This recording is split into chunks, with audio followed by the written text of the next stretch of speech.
Hey Alex, what mat are you using?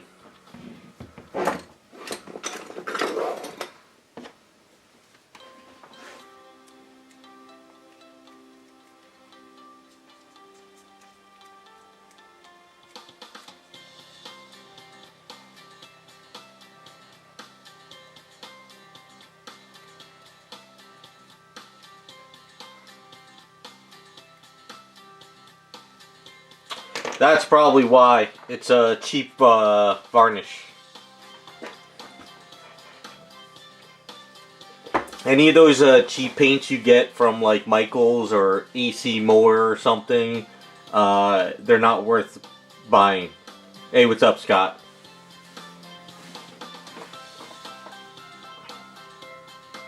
Even the Krylon varnish that you get from like a spray can, I wouldn't even use that stuff.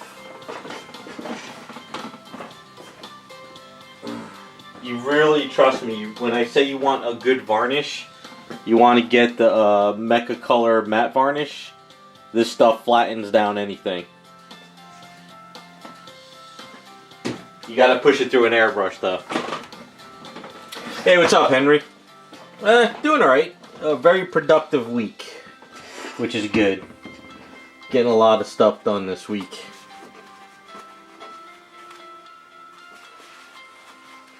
Reason why I wouldn't use Krylon matte varnish to a spray can is you can't control the spray can. And I wouldn't want to spray a statue down. Like if I want to focus on this area, I wouldn't want a spray can where all that dust and mist goes up around here, because then you start getting like cakiness. I'd rather have control with an airbrush. Hey, what's up, Luciano? How's it going? I honestly, I would get that Mecha varnish and use an airbrush. It will clog up your airbrush if you use it a lot, but if you clean out your airbrush and you use it, it's well worth the investment.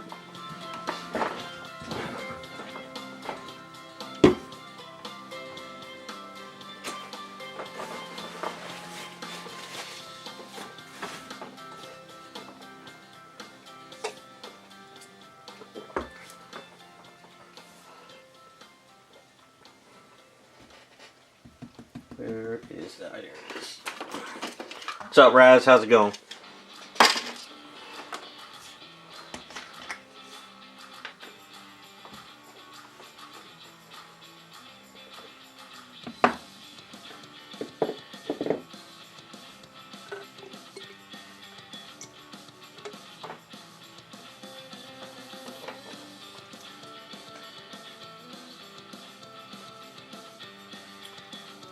Yeah, Alex, I collect comic books. That's how I got into all this. I've been a comic collector my whole life.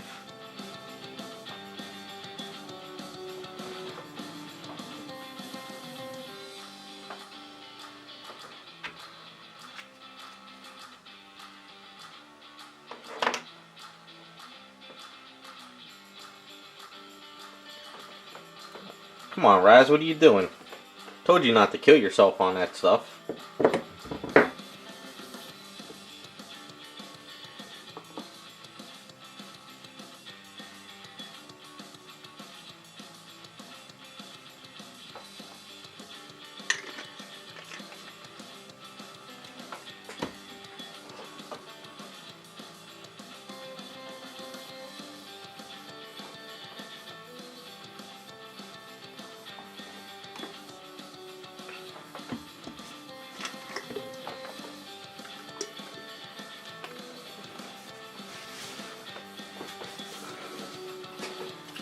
As far as first appearance stuff, I don't collect anymore just to collect, like, you know, I collect only what I love.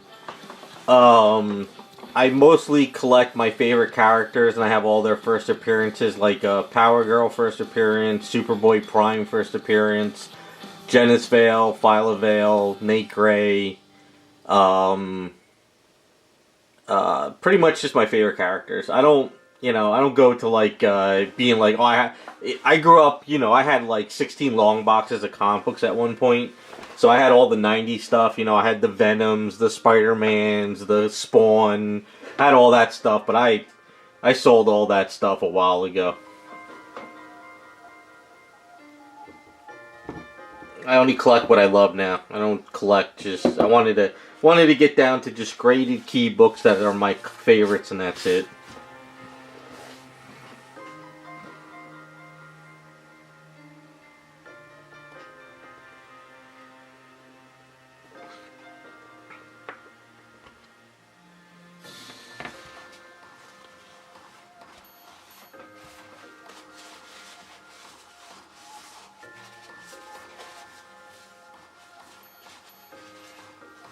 Hey, what's up, Rukin?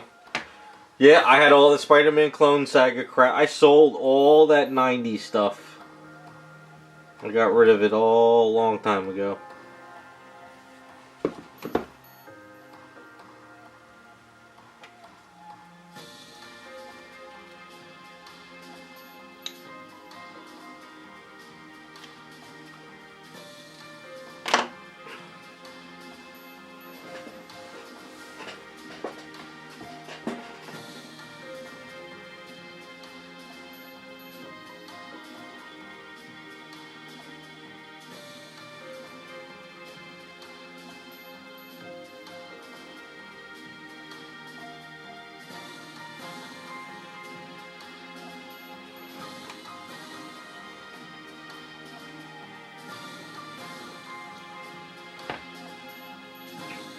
You lost your comic books? I mean, if you want to find comic books, you just go on eBay. Everything's on eBay.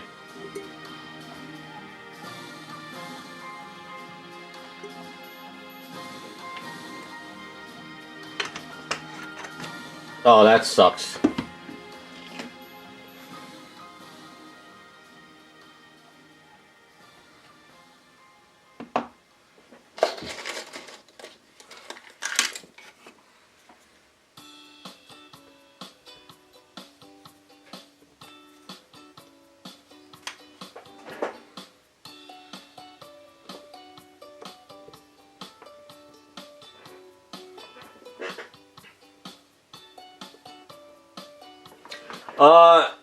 I don't know if you go to any comic book conventions. I'm on the East Coast, so I go to Baltimore Con, Terrific Con, and there's a place in New Jersey. If you go to those shows, you could probably find them and haggle with somebody and find good copies. Hey, Jacob. Good week. Can't complain. Got a lot of stuff done this week.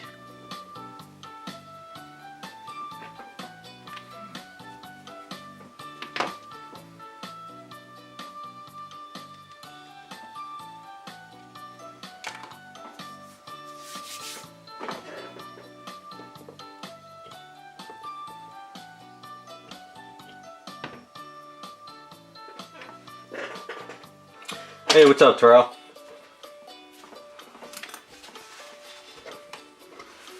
I had one of those weeks where a lot of stuff got done, so I'm pretty happy.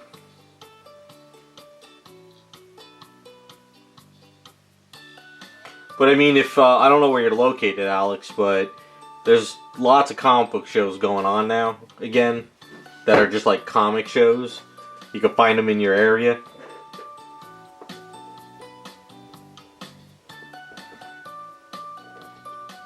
But I have a lot of graded stuff now because I got rid of like all the raw stuff. So you see I got some graded books. So the graded ones are at least better condition, but you spend a little more money.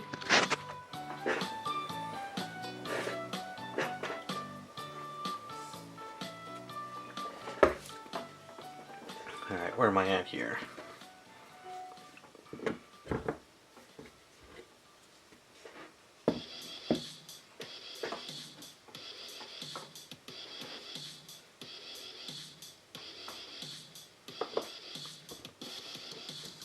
Yeah, just hit up a comic convention. Even if you're going there to meet somebody, you can probably find what you're missing.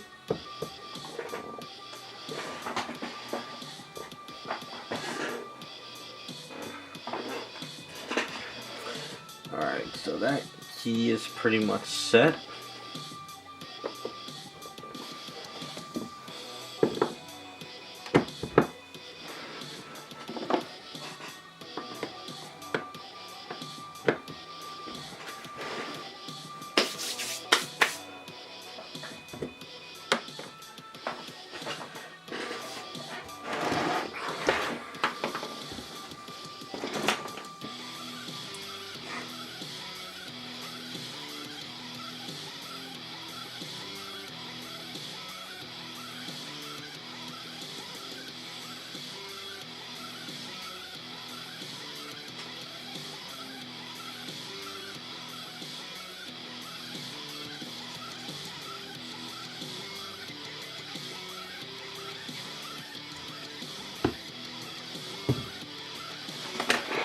Look up some skirt references. Let's see. Here it is.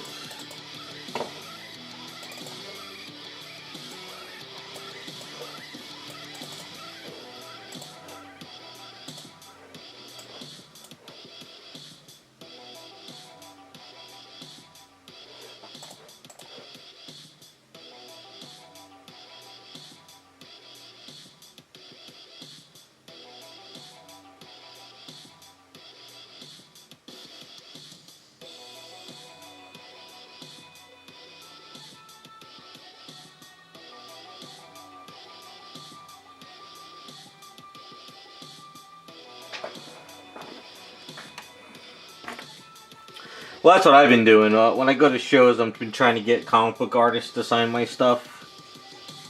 So I've been going after specific people.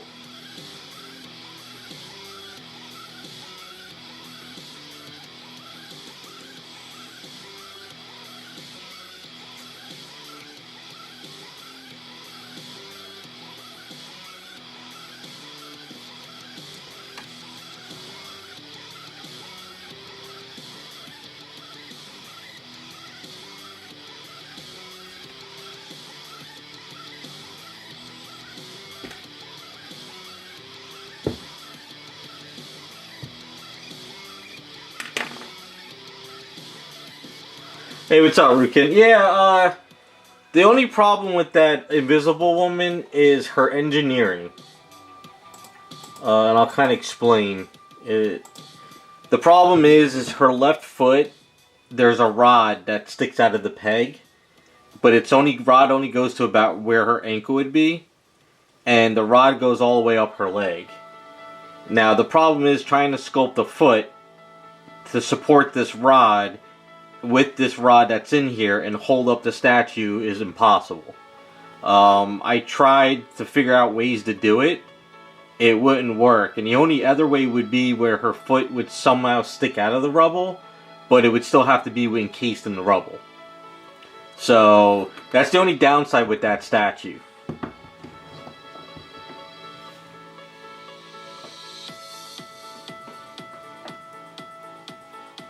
Yeah, I've heard of them. I'm not really into, like, you know, I just go for a couple comic book artists for my Grail comics and that's it. I don't really, I really don't go after, like, voice or actors or any of that stuff. It's not really my interest.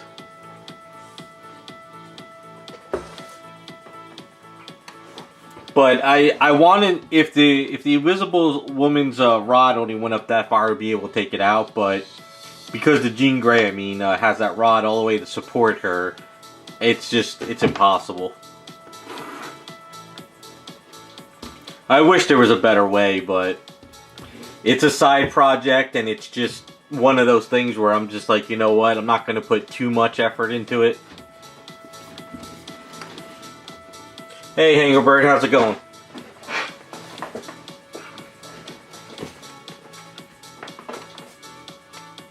Show me how this Aves is doing over here. Still not ready yet. I mixed up Aves to work on the skirt for Star Trek, so it's still got to cure some. I mixed it up about 45 minutes ago. Probably another half hour. But for now, I can start working on the skirt for Police Woman.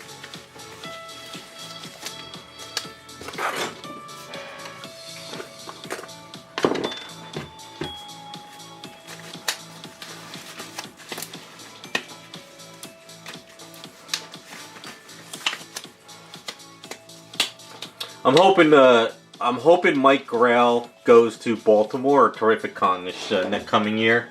I want to get him to finish signing my first appearance Power Girl books.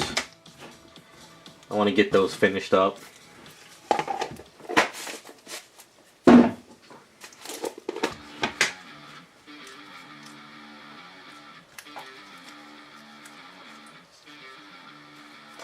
Yeah, that's the problem, Root. And I run into that a lot with a lot of my customs. That's why when people contact me, sometimes I tell them that the item you want to use for that character is not going to work, you know? Because sometimes you just can't, you just cannot, you know, when the body moves, a lot of parts move, so.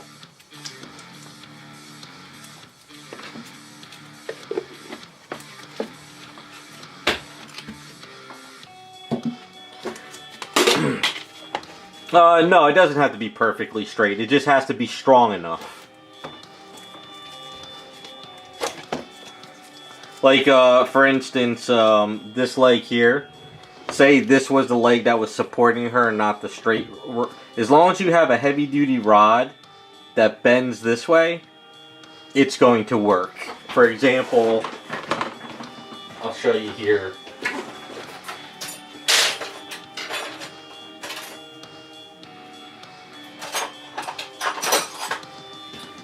So,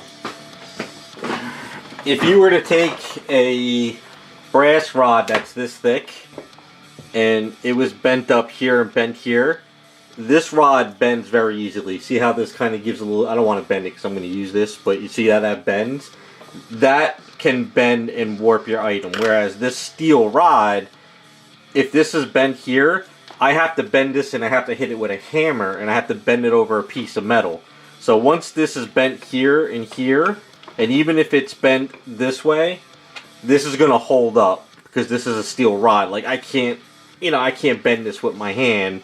I mean, I could bend it, but this would support a bent rod going in different directions, where this one is brass and it's not as thick. It will warp on you. So it's all about putting a good sturdy steel rod in the leg.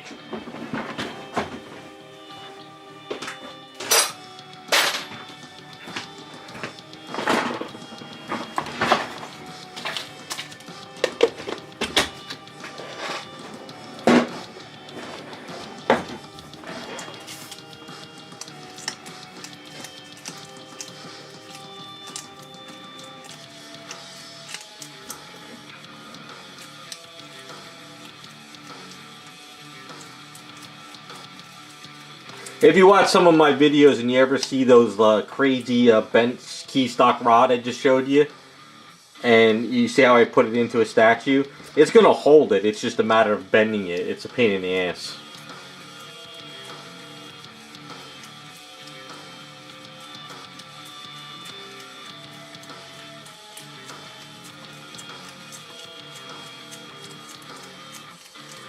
The first Wonder Woman, I forget, does her rod only go up her leg, or does it only go into the key? If it goes just into the key, and I take that key out and I put a rod up her ankle and thigh, then yeah, I can reposition her any way I want. I forget with that statue if the rod is just in the key, because you know how the sideshow does those keys where it sticks out and then there's a metal rod? That rod only goes to like this far into the foot in the key.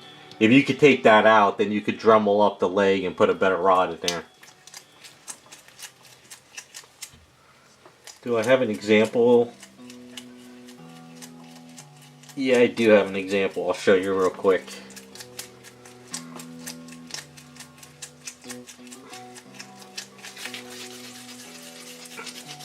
I hate the way. It might not. I guess it's not Sideshow's engineering. It's the factory that does it. But I guess Sideshow allows it.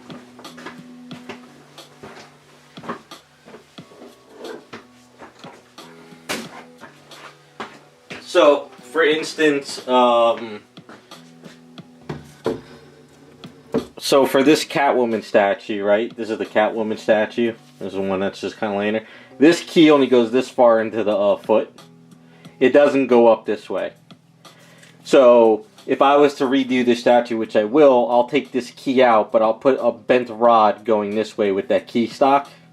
And then I'll cut the bottom of the foot and I'll bend it this way. And it'll stay in. For example, you can hold up a statue like the Power Girl statue, because you see how this key is here? But the way they did it with this Power Girl is they bent the key and they put the rod all the way up her leg. So this will support the whole statue even though it's bent here. This doesn't just go into here, otherwise this thing would break on everybody.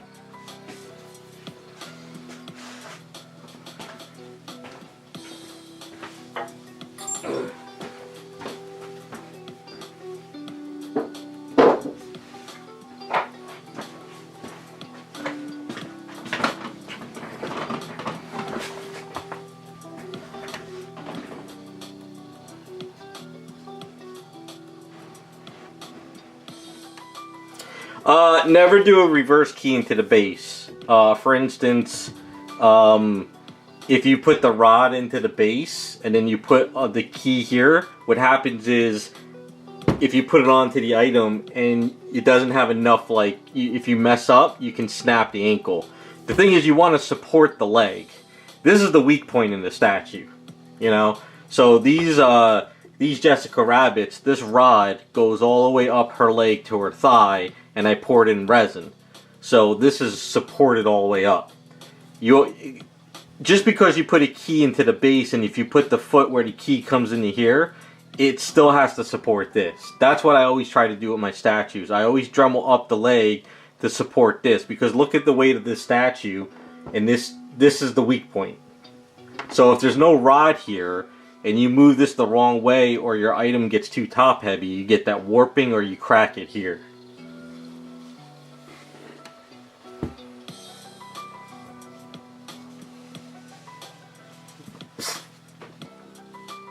Yeah, I don't know why they did that with the Catwoman, but what I do for my statues, and I go the extra route.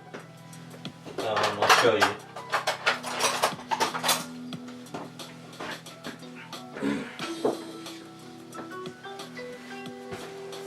So when I do the Catwoman statue, and I've done this on the past ones. Alright, so I have two rods here. This is key stock, this is like zinc plated steel, right? So whichever one I use is still, this one's a little bit thinner. This can bend, but it's still sturdy enough where it's good, but I would use this one. So what I do is I Dremel a hole here, right over there. Get a little bit of a, so I would Dremel a hole up her foot here, and then I would Dremel into here, and then I would take this key out.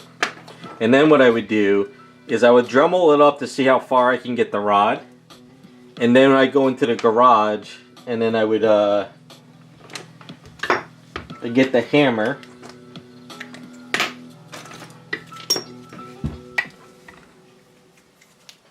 I'll show you how I do this. So I would get the hammer, and I say, okay, so if it goes up to her calf muscle, I'd mark here, and then I would bend this at a 45 degree, or not a 45, I guess a 25 degree angle, right, to about there, and then I would bend that piece back. So this rod would go from there to there, and it would come out like this key. So it would be basically like a skeleton. So instead of trying to put it in the heel and then create the heel over again, it's just a matter of putting it this way. So you get more support by doing this than just putting a key in here. So that's the way I usually do my rod systems. I always try to bend my rods in a way where it gets hidden, but it still supports the item.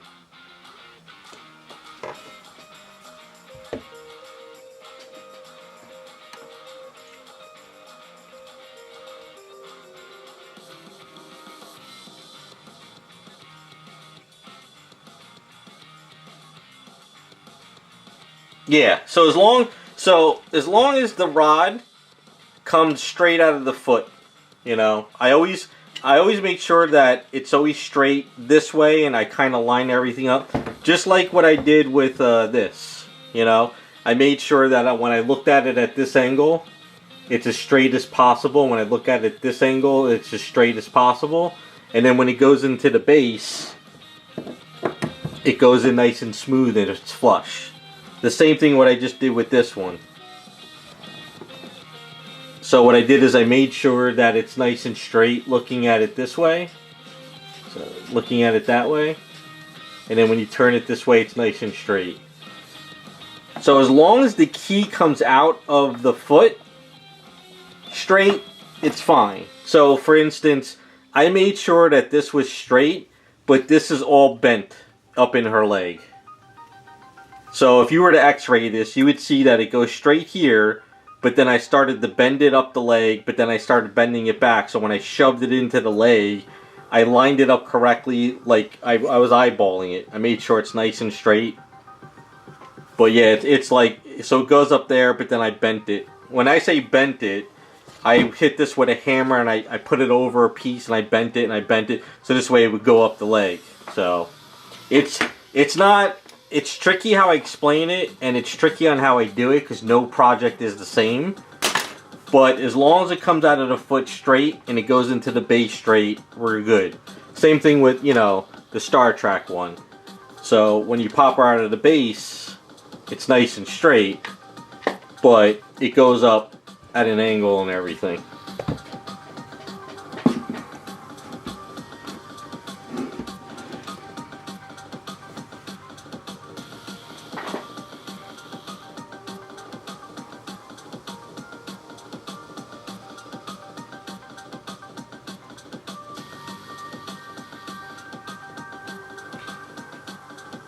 I'm kind of confused, Jacob. I would need to see what you're talking about. Are you saying that the rod is crooked on the character?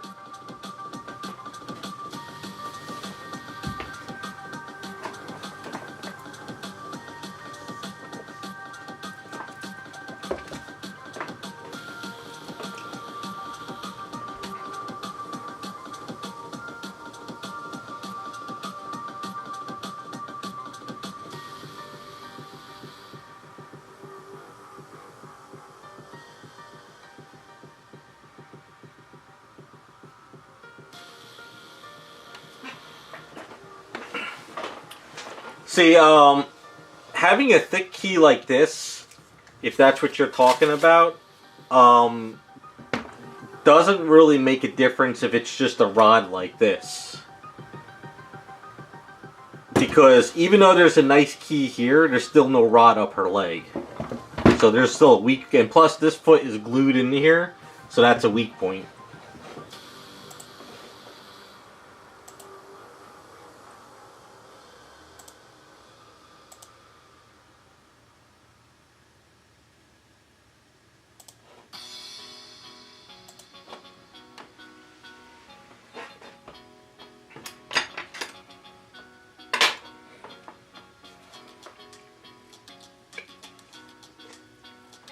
Because I don't know if you guys have noticed, there's been a lot of statues over the years that start warping or start bending because they have just a key here, but there's no support up the ankle or leg.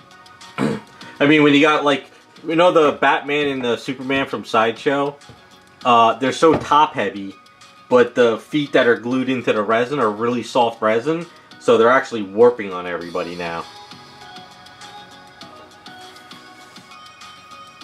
That's why I hate when I get my statues and it's a really nice statue, but you feel that it's nice and top heavy, but there's no support here. It just scares the shit out of me. It really does.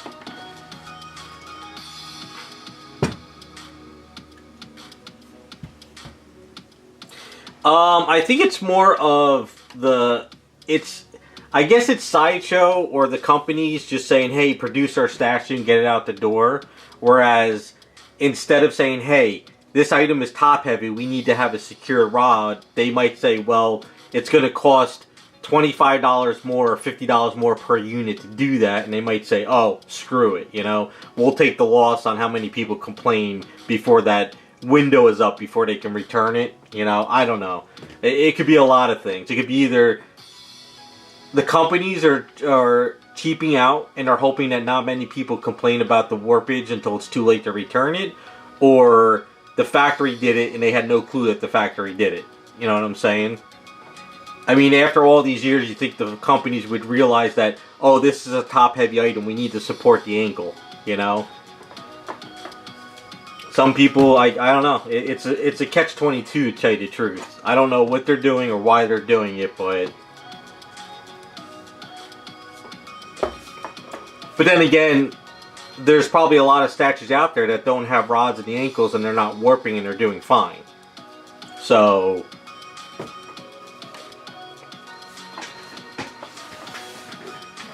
alright, when I get the email from Jacob, I'll go over it. For now, let's fill this up here.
I think at the end of the day, it all comes down to money. With the factories and the companies, they can get an extra $5, $6 per unit. I guess they'll cheap out. I don't know. I really don't know. Some factories probably don't say what they're going to do.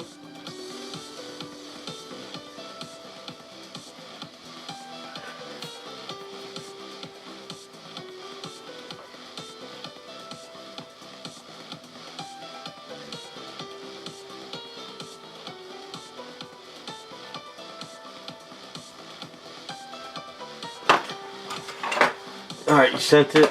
Let's see. Let's see what you sent.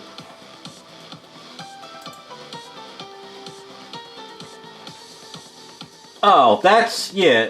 What you're suggesting is just a matter of making a new key system. Alright, so what Jacob is saying is his Wonder Woman, when he looks at her, she's kind of like at an angle on the base. All you have to do is chop up the key and reposition her and make her straight. So that's just a matter of drumming out the hole and making a new key for her foot. And repositioning her to be straighter. That's all it is. I know what you're saying, because when I chopped up those Wonder Woman bases, and then I would put her into the base, I would have to position her a separate way that she looked straight on. So yeah, it's just a matter of chopping up the key and making a new key. But the only problem with her is when you chop out that base, it becomes hollow. So you have to sort of create a, you have to, it's kind of hard to explain. So grab a little piece of paper here. Let me get a piece of paper.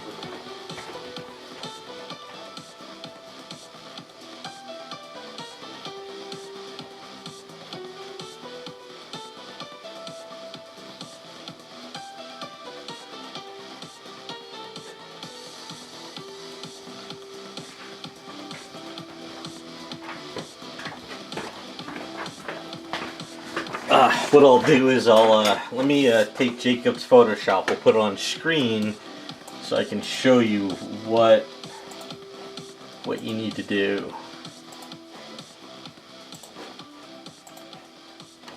Hold on, give me 1 second.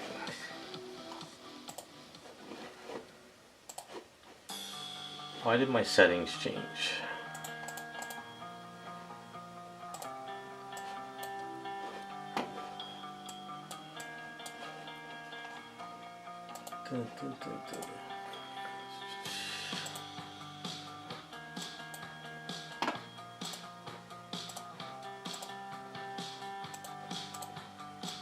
Alright, so what Jacob is asking is he wants to set up Wonder Woman like that. Now, you can do that. The only issue is... Oh, I gotta change the setting. I hate it when that window does that. Alright, so the Wonder Woman base. So if this is her foot. Alright, so this is her foot. And this is the base where she's at. The problem what they did with this statue... What's up, Iceman? What they did with this statue is it's hollow. So here is the base, and then it's like this big chunk of resin here, and then it's hollow in here. So her foot is sort of keyed into this little area here. So the problem is when you chop out this area, if you chop too much, you break into the hollowness because this is all hollow. So the problem with that is it's a pain in the ass to sort of recreate another key in this area. So what I would have to do is if you kept the base the way it is, you have to, so if this is the base here, right, so this is her foot, come down to her foot again, right, and then this is her foot with the key.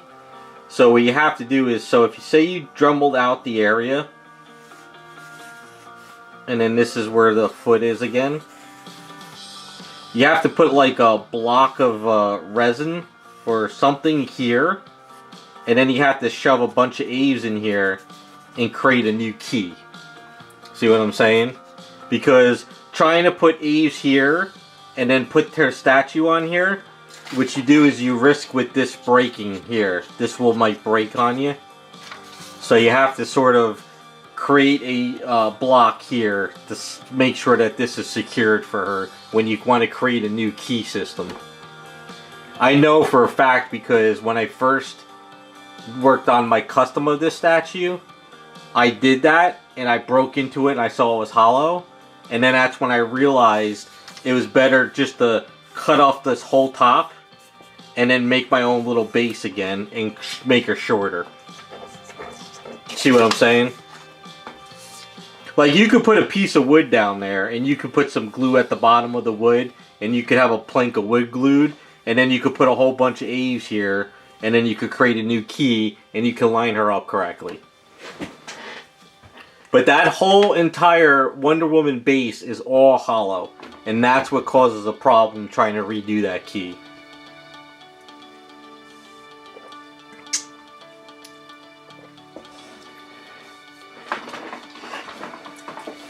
We're doing good, Iceman. Just talking about comics, matte varnish, and keying a statue.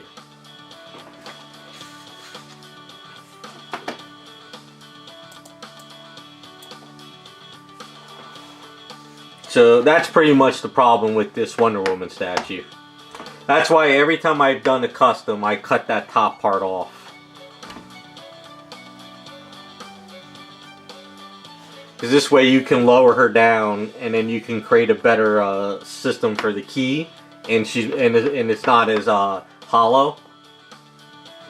Because if that statue, if you were to hit the side of it with like a hard piece or something, you could probably just break it and crack it.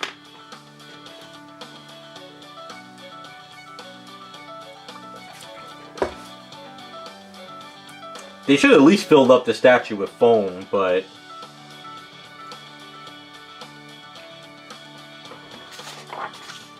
does that explain it? Remember what I said, because I'm going to quiz you again at the end of the stream. So, you're going to take your notes. If you fail, you get kicked out.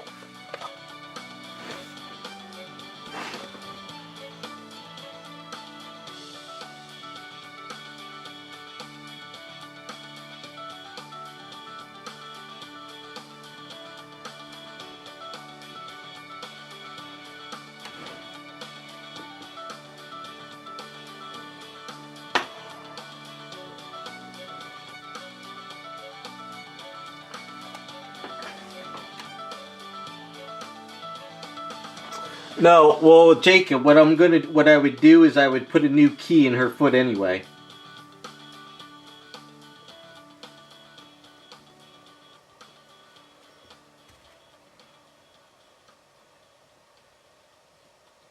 Because when I've done that Wonder Woman stuff, I've always redid the key to the square rod. At least I'm positive I did. If I didn't, it would be fine.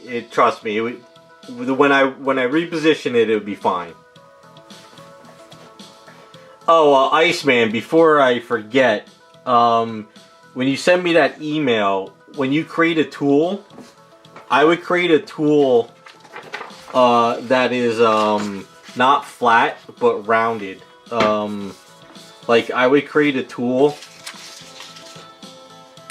with the texture. I would go like this. Of course, it would be smaller. But I would create a texture on a curved item like this, so you can take your item and you can sort of put it on the item and roll it, you know? Instead of it being flat stamping, kind of do it, because you know those, you have those like kind of wavy areas on the cape. I would do it like that, where you can sort of roll it and go it that way. So it could be a little tiny, a smaller tool, but this is kind of just like what I would do for making that texture thing.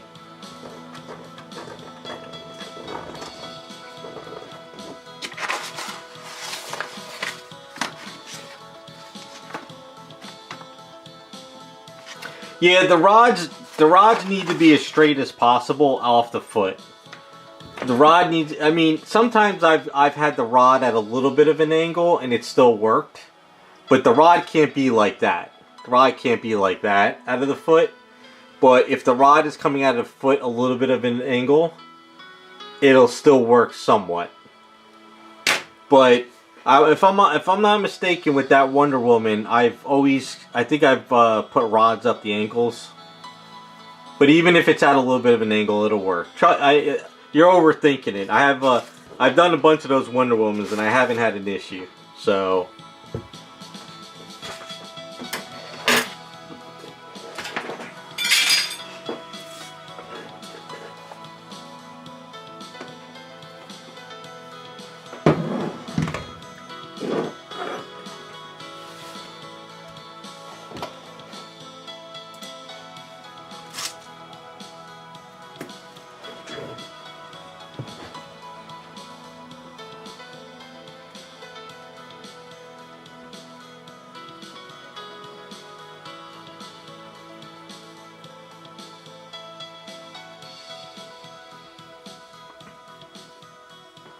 I have more trouble with keys that stick out like Catwoman than with these rods. Because with these rods, it's easier to put a hollow brass piece in the base and make a key than to try to push those keys into Aves and pop it out. It's a pain in the ass, really.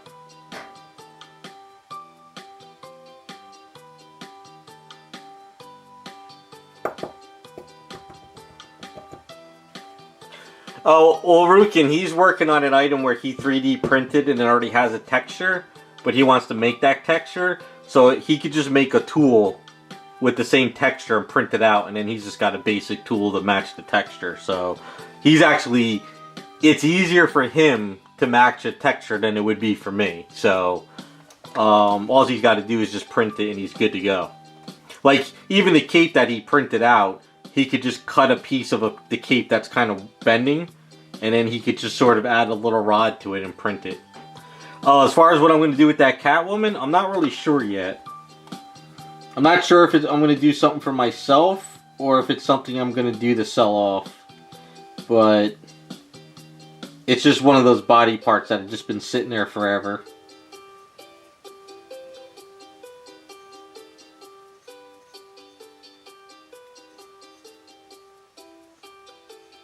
One of the things that's on the list, but not quite there yet.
I've made other characters. I made, didn't I make a Silver Banshee once?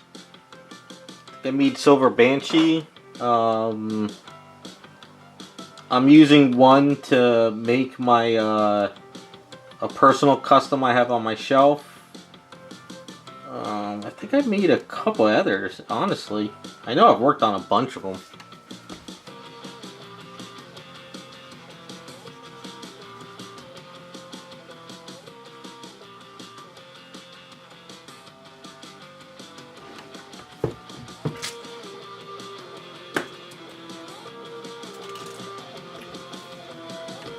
Nah, Ruki, there's too many made of her already. They're like making a new one of her like every other month now from all these companies. I can't even keep up with how many Catwomans of her are made.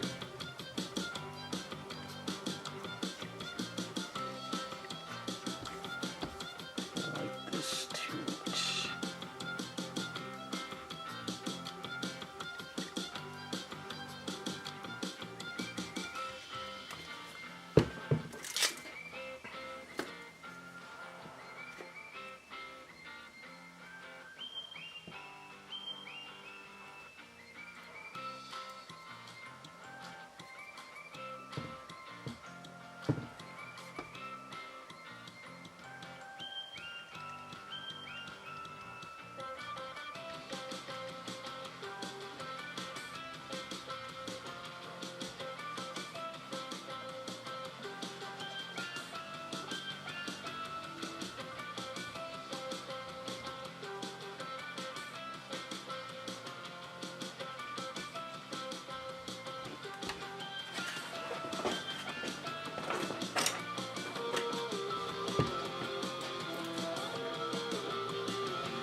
Yeah, like I said, I think I thought I did a Silver Banshee off of it. I'm almost positive I did a Silver Banshee.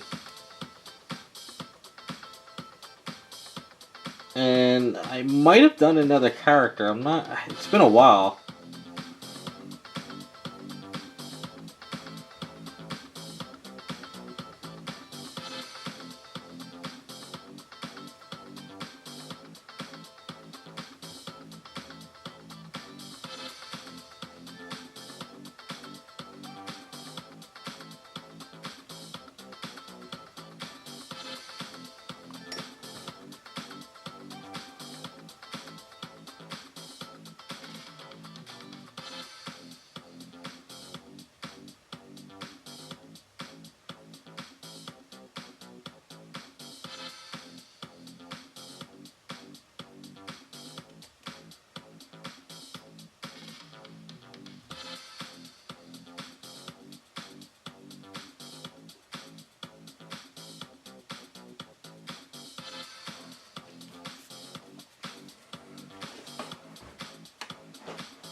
I mean, it's a great statue. I think I got that one. Somebody was like selling it, I think, on eBay for dirt cheap. And I think it was a full box and everything. So I bought it. I pieced out the heads because I didn't want them. And I just have the body sitting there. I can't remember if I was going to use it for one of my personal items or what. It's been a while. Well, I never know what I'll come up with once I get back on track with stuff.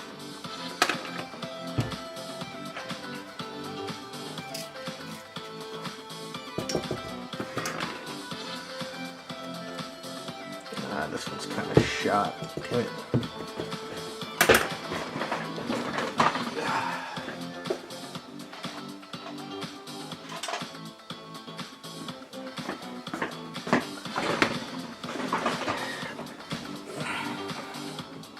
Hey, what's up, Ogwa? Is that how you say it? I'm bad with the name handles.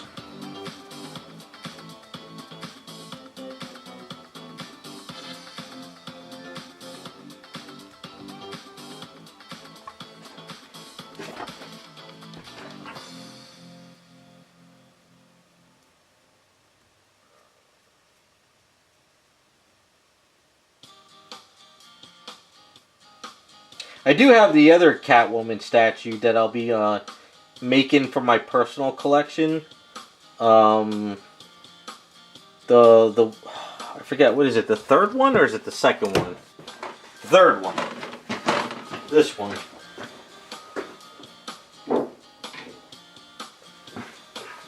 I got this one.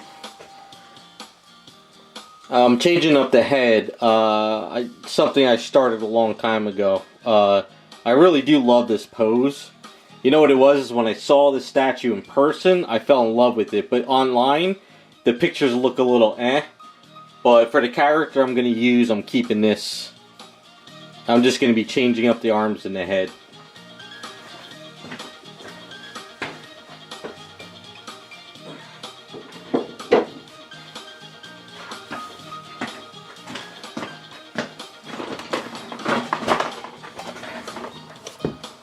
Something I started a while back, but just haven't had a chance to get onto the personal stuff.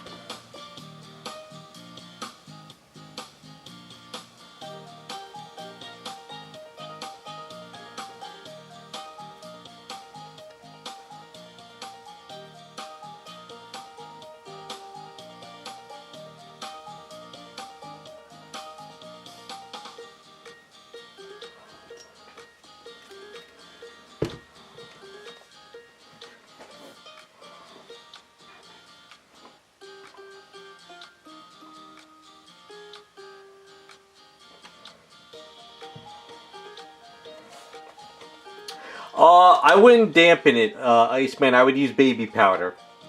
Put baby powder on the Aves once you get it to a nice level. And then when you use the tool, it won't stick. Because if you dampen it with water or safety solvent, it'll stick into your tool. Try the baby powder first. Yeah, I think the second Catwoman was on the gargoyle, which I passed on. I never really cared for that one.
Hey, what's up, Devastator?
Well, the only problem with the Aves though is when you have like a gap, you know, and you put the Aves between the gap, it's sometimes it's hard to get it that flat, perfect surface. And then when you sort of try to match the texture, you might get a little bit raised or lower. So you got to kind of play with it.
I mean, the only other thing is if you didn't want to try to match it up and you really want it to look perfect, you can outsource it to a larger printer to print it out for you.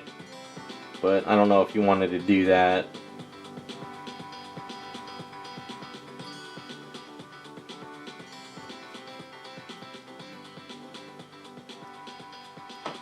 I don't know if you knew somebody that could just help you out and print the larger cape.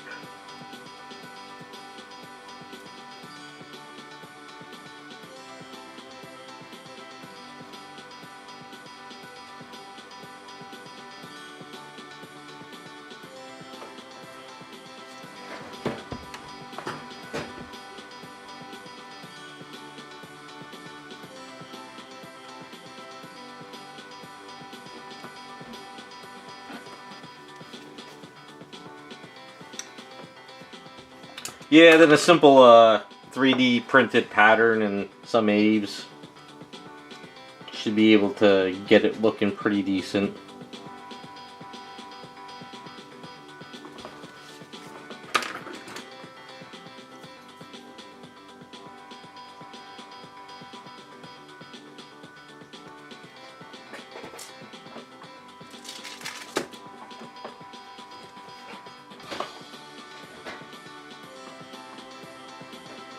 Hey, what's up, Ed? Yeah, I heard about all this stuff. I thought it was BS because I belong to that nextdoor.com site, and a lot of people were all of a sudden just like spamming the forums about drones, and I was like, oh, people are crazy. Then all of a sudden, I was on YouTube today, and my friend even asked me about it, so I said, oh crap, I guess it's real.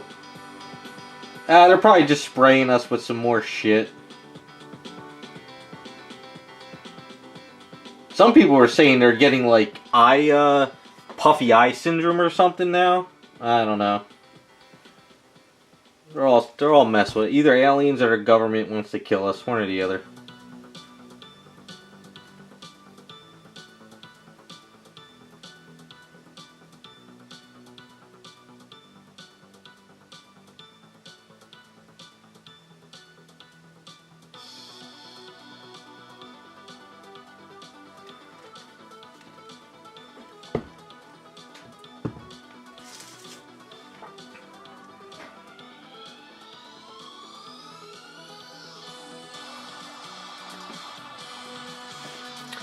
Yeah, Ogawa? Yeah, it's a bitch to get, from what everyone says, to get these chemicals, but if you can get it, you'll love it.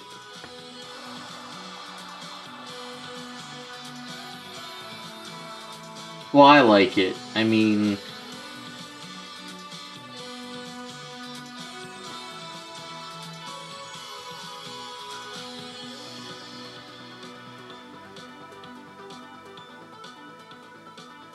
just order the big one too, just in case, you know.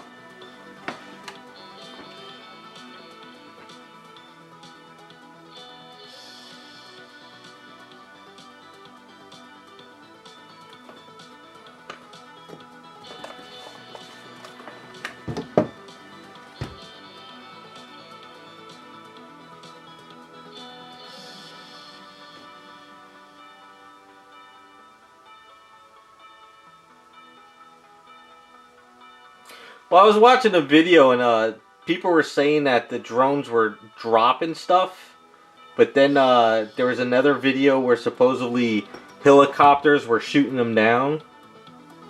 So I don't know. I don't know what the hell's going on, honestly. Either that, they're spreading the next variant, Coof virus or something.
It's up 234. Yeah, I don't know what's going on.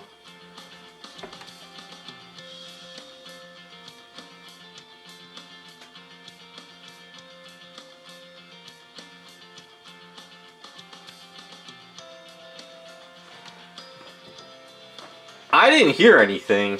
I didn't see anything, but people in the area for here were saying they saw stuff, so I don't know.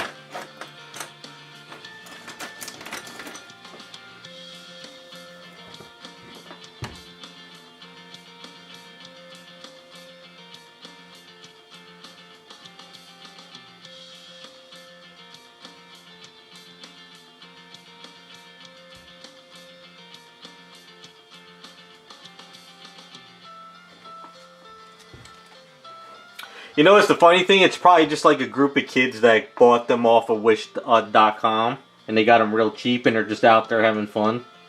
Not realizing that like it's driving the whole country crazy.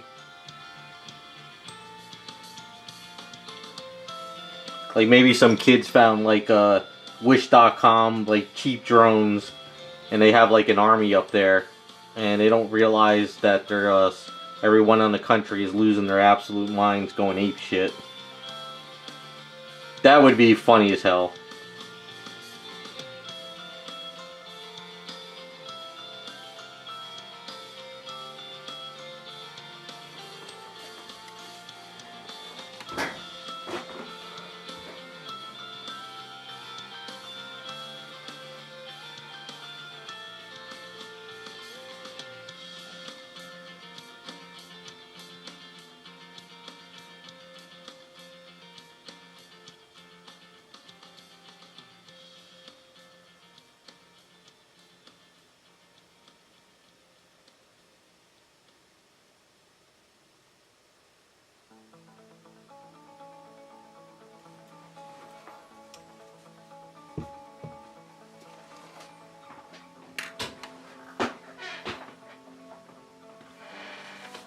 Yeah, or that maybe it's like a drone community and they're all online and they can actually see on their computers and they're probably having races, but they don't realize the country's going crazy, but they're thinking that they're just racing around having fun. So it's probably something stupid.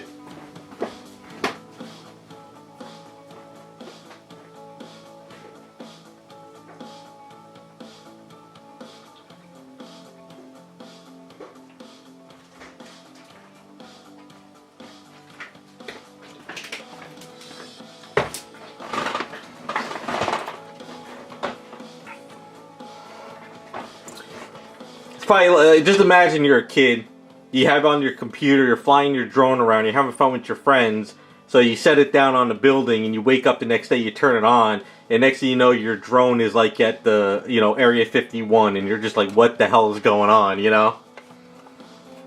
You see guys in hazmat suits like picking up the camera and you're just sitting at your desk being like, what the hell is going on, you know?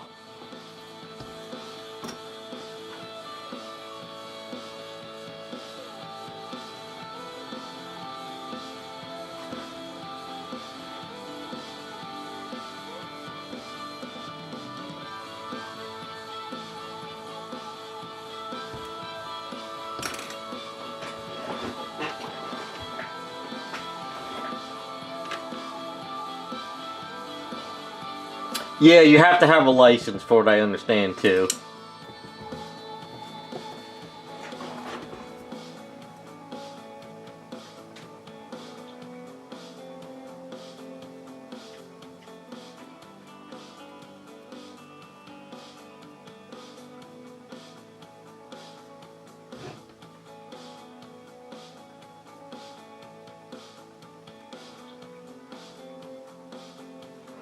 I told my one friend it's probably OnlyFans just flying them around trying to get more content for their streaming, since they're not doing too well, I guess.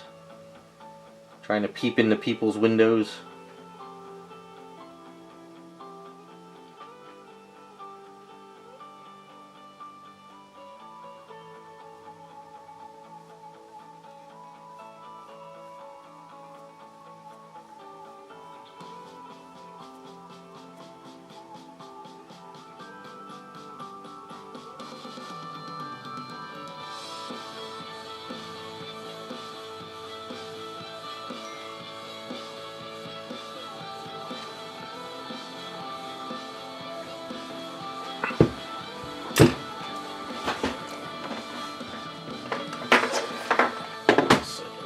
Message here, what the hell?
Sorry, cousin just texting me. He's give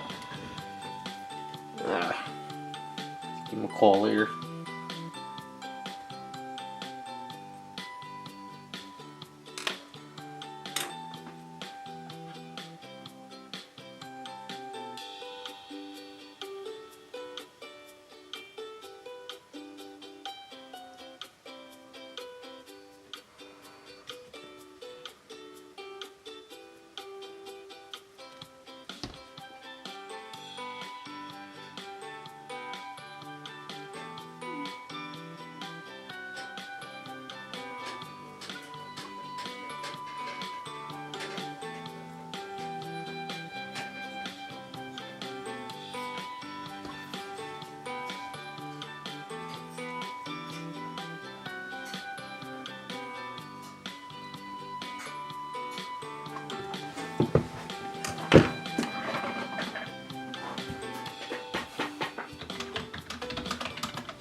Well, let me check this Aves real quick. See if this is almost ready. Oh, still got a little bit more to go.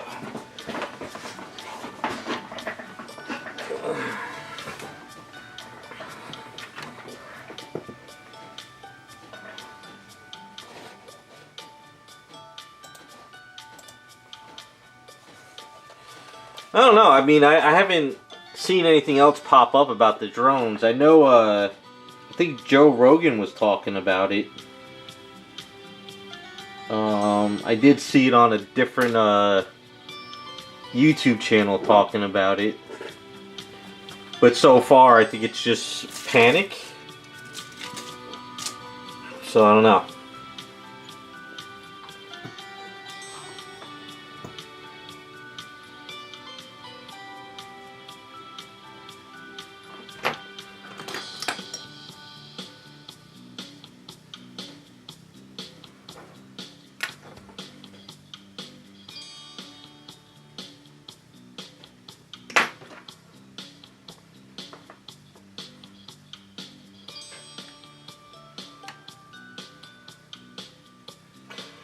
Oh, the Marvel Rivals? It's basically just Overwatch, isn't it? I do know Twitter's losing their minds over the females. Because they actually look like females. So they're kind of losing their minds over it. I tell you, man, the video game industry this past week has been absolutely crazy with what's going on. I think video games as we know it are going away unless companies pull their heads out of their asses.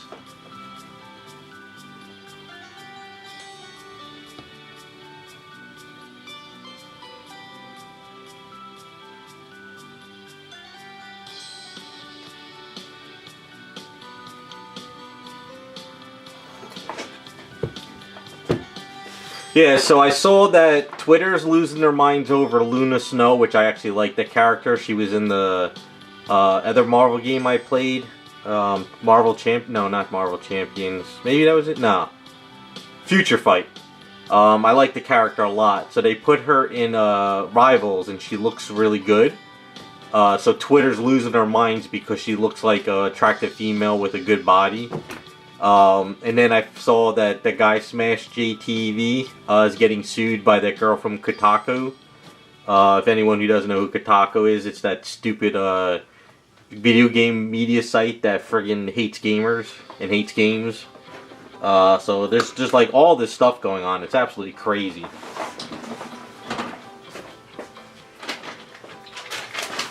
And then I heard GTA 6 is going to be very toned down from GTA 5. So that's another thing that's going on. Hey, what's up, Raccoon?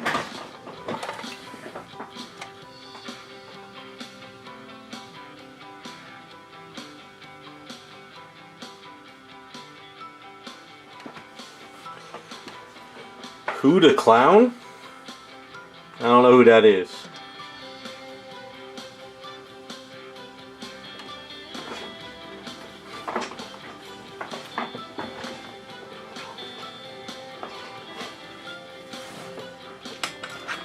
Yeah, the whole Smash JT thing is going to be interesting. I don't know, that girl from Kotaku is like, I don't know what's going on, man. It's such a crazy story.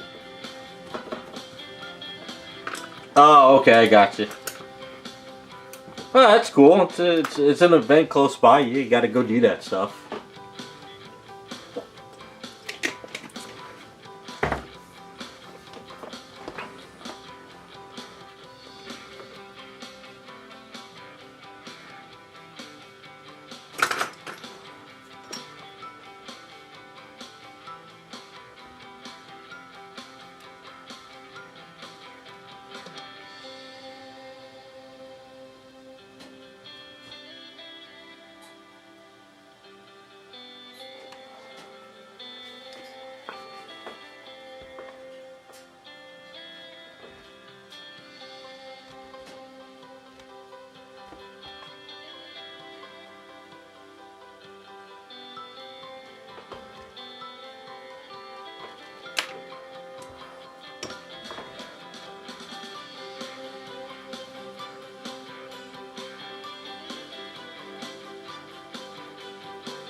Alright, I think that looks pretty good for the skirt. Just gonna have to sand it down a little bit. Probably have to put some putty in here, but I'll get that cleaned up. And this way the belt can go around. I'll have to add a little more. I did do a little bit of chiseling in here and sanding this down for at least the back of the booty. So that's looking pretty decent. So that's just gotta have some putty work done. So let's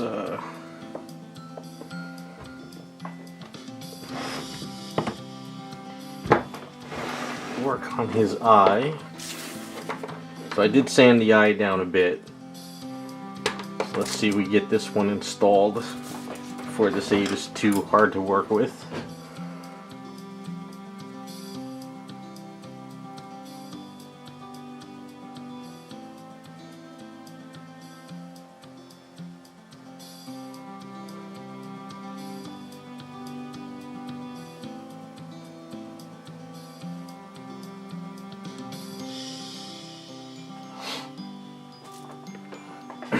Yeah, Jacob, that's what everybody's been saying.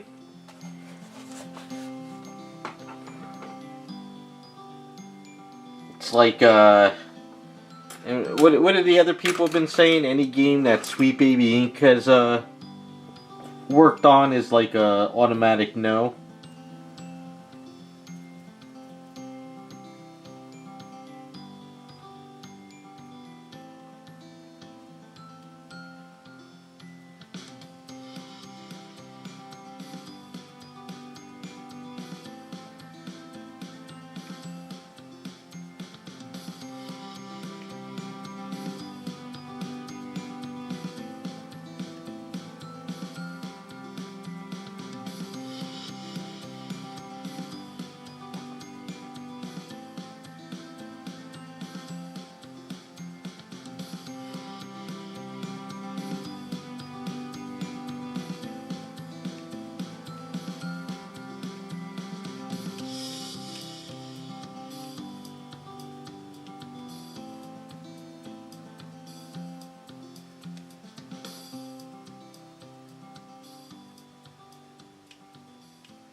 Yeah, that's what I like I said. It's been a crazy week with video game stuff, and everybody's saying the same thing. Anything that Sweet Baby Inc.'s worked on, or any of this other pronoun stuff, or it's like a lot of people are just fed up with it all, I guess.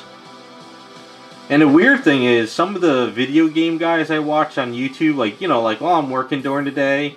There's like guys that play games and they joke around. They're kind of funny.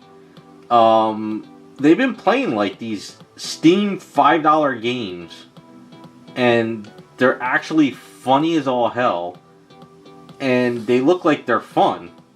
So all these AAA games are just like seem to be going away because nobody cares about them much anymore.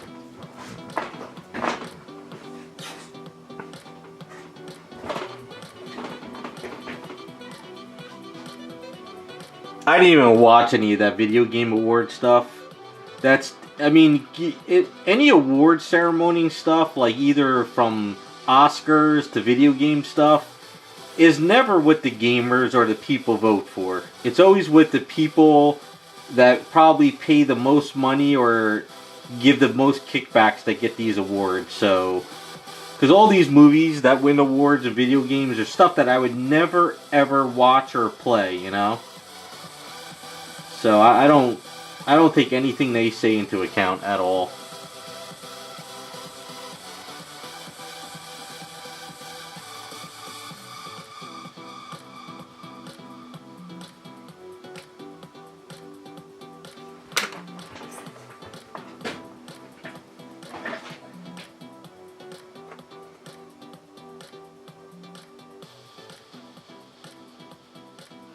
There's no innovation at all, because right now everybody's just worried about the message.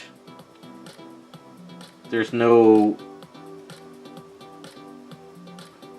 There's nothing really. There's nothing to pull me. There's nothing I would say that has come out that would make me want to go out and buy a console. But that's just me. But I'm not the target audience anyway, so.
Gerald, who's that?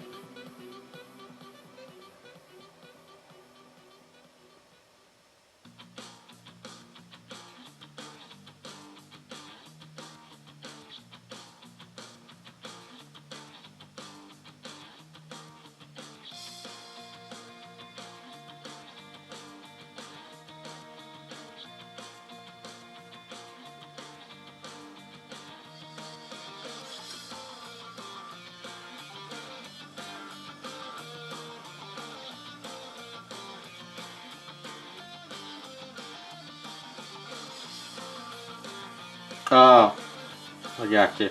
Yeah, I don't know what the hell they're doing anymore.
No faith in these companies anymore. Well, didn't whatchamacallit, didn't the original creators of GTA all leave the company? So the people that are there left are not really like the originals.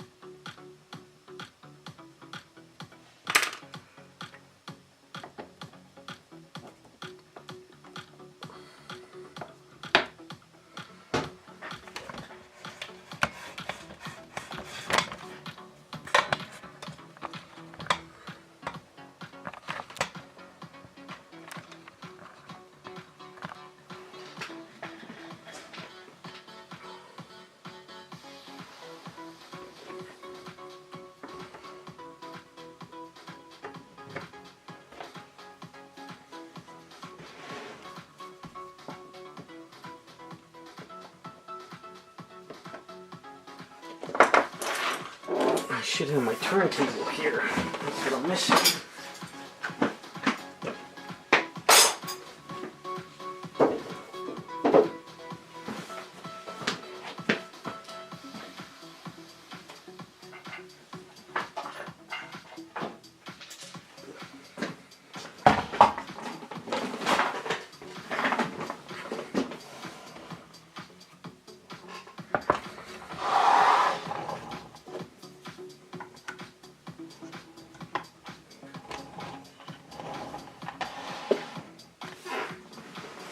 Alright, so what do you guys think of the eyes?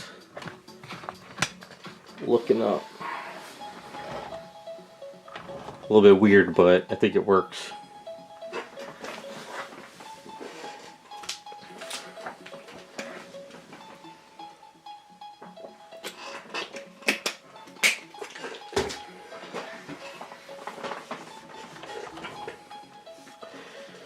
So like I said, the skirt around here and here I have to putty work and sand it down because it's kind of hard to blend it.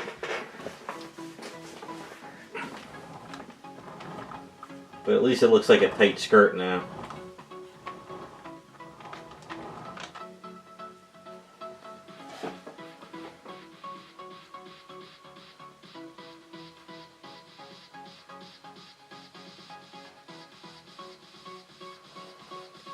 So there's more stuff going on. Alright, well if I go missing, guys, you know it's because of the drones, okay?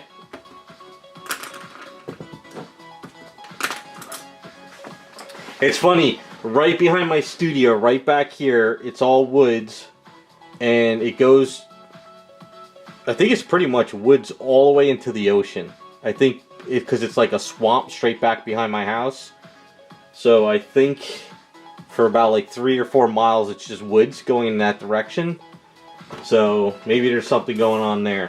Who knows?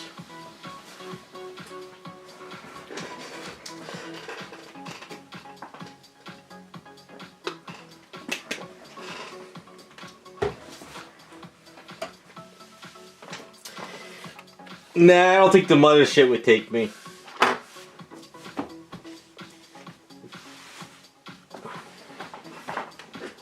Mothership, after talking to me, they'll be like, alright, you know what? We're gonna not bother with you. You stay right there. I haven't seen any drones, but everybody's saying they're hearing them.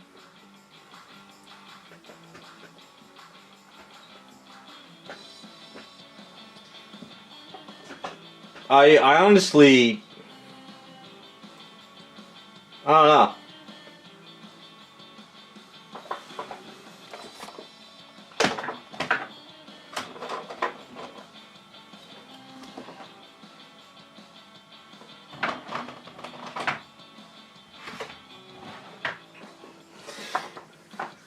No, I'm a drop in the bucket, Jacob. They probably, you know what it is I don't post on social media, so they probably don't care.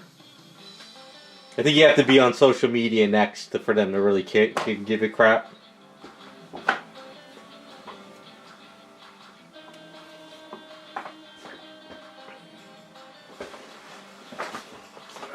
I gotta use up this Aves on this filler item.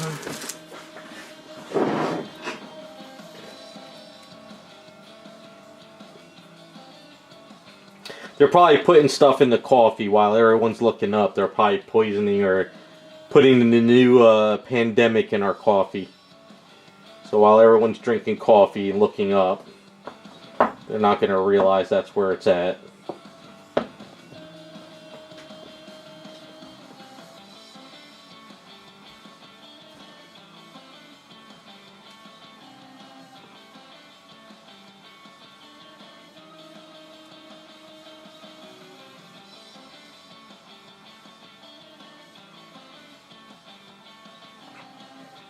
You know what's funny, and I'll probably get grief from YouTube, is the coof was started by drones. No one ever saw the drones. Now we're seeing the drones, and they can't give us the second pandemic.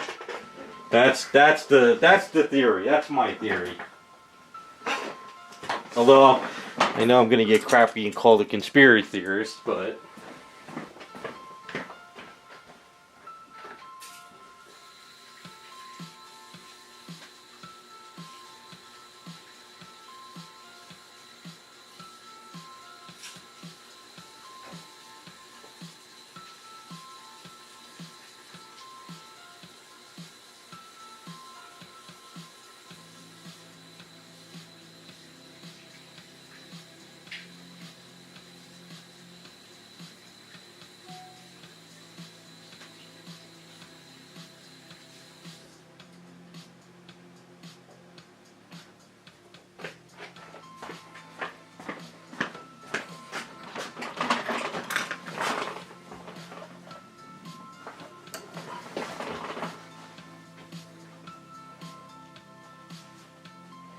Nah, if anything, the drones would pick me up, drop me in the ocean, laugh, and just fly away.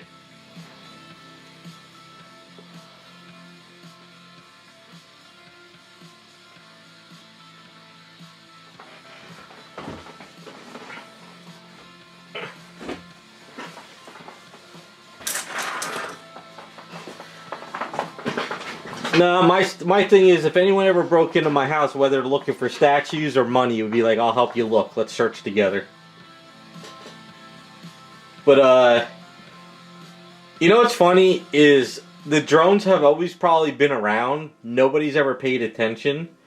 But now that people are not stuck watching TV shows and movies all day long, and people are actually, like, doing other things, because I don't know many people that are, like, just sitting by the TV all day anymore. They're probably outside looking and they're seeing stuff now. You know, years ago, everybody would work all day, run home, and watch the latest TV show and be indoors. And no one would ever really go out. But now, I guess people don't have enough money to pay for all this crap, so maybe they're out doing stuff and they're seeing this stuff. Who knows? That's another theory I got going on.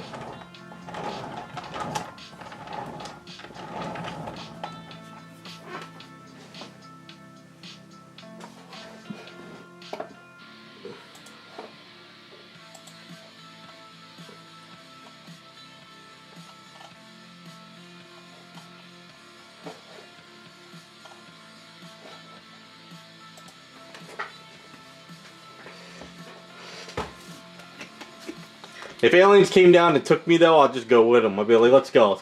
Take me off this planet. Okay, these people are driving me crazy.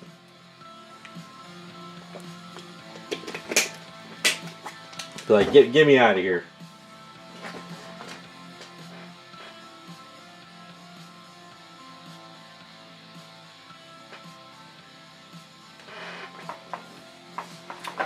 Over in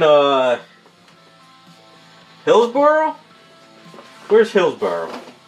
I forget Hillsboro. Is it north? I think it's north of me, right? I think Hillsboro's north of me. Let me see.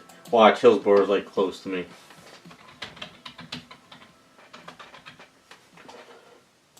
Hillsboro is, let's see. Alright, so Hillsboro is actually not that far from me. It's about 45 minutes away.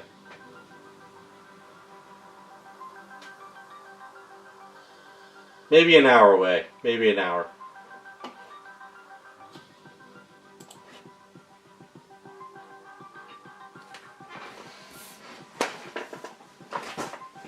Yeah, about an hour away.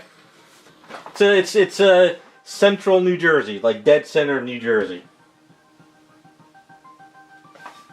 It's probably like a fault line in the center of Jersey, and they're just gonna like crack us apart.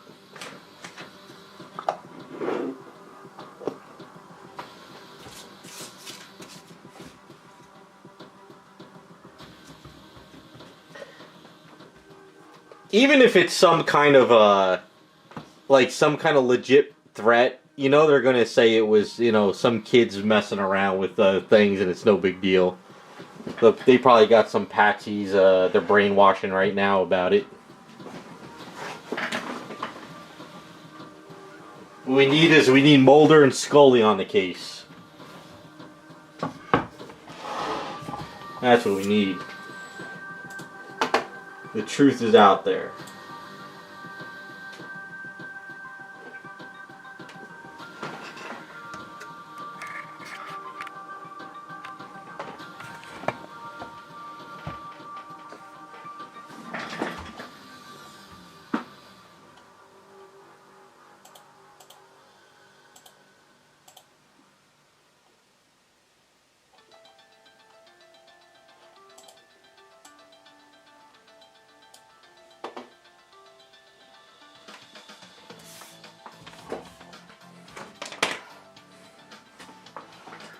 Just like everything else that happens, nothing ever adds up anyway.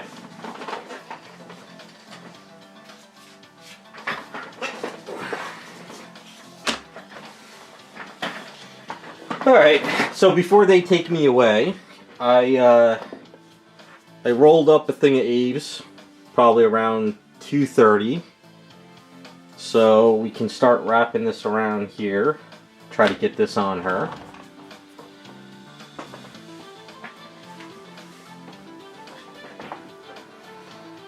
See, I lived on X-Files in art school because I was renting an apartment and there's no cable. There was nothing. So I had a cable wire and there was an antenna on top of the apartment building. It was a very old apartment building. I was the only one renting the room in the damn place. So out the window, I ran a wire up the side of the building and I got on top of the roof because I was able to go up to the roof. And I tied the cable wire, I stripped it, and I wrapped it around the antenna on top of the roof. And I was only able to get Fox 5 at night when I came home from work. There was only 2 shows I could watch, MASH and X-Files, and that was it. So I lived on X-Files for 2 years in that apartment. And MASH. I've seen every episode of MASH. You gotta do what you gotta do back in the old days when you had no money. So, but I love my X-Files. But I love the conspiracy stuff. I wasn't into the monster stuff.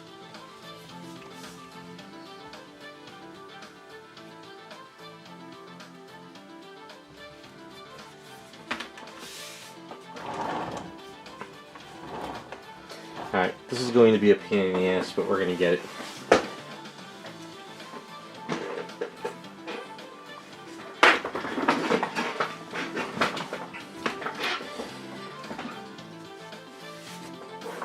Yeah, I mean, I grew up and my father watched MASH. I wasn't really into the war stuff, but I watched it, and it was the only thing. Well, you know what it was? Is I had a VHS tape, and when I used to go home for holidays to my parents' house, I would rent stuff from Blockbuster, and I would put a blank tape in the thing, and I would play the other movie, and I would rent them. So I would actually have 2 movies per VHS tape, but when I was in art school, I could only watch Tommy Boy, Ace Ventura, some of these movies that you can only watch so many times, over and over. So I would just watch MASH and X-Files. But yeah, that was life back then. And I had a PS2, and I played Resident Evil almost all the time. Resident Evil 2.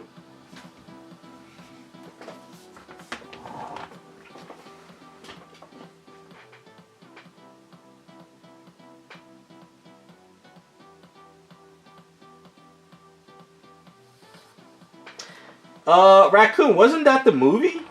Or was that an episode?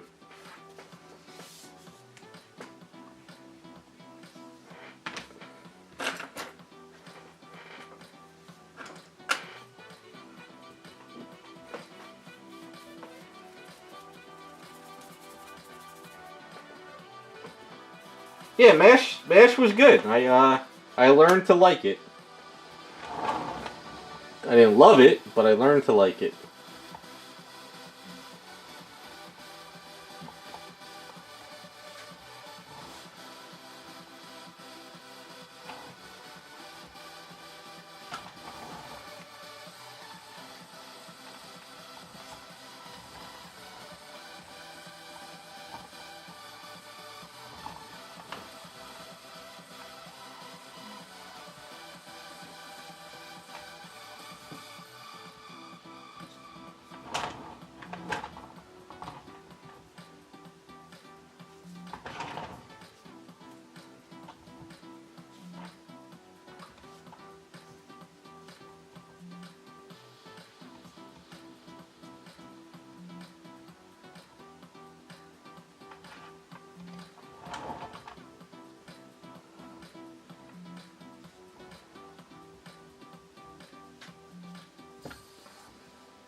I don't remember too much about it, you know.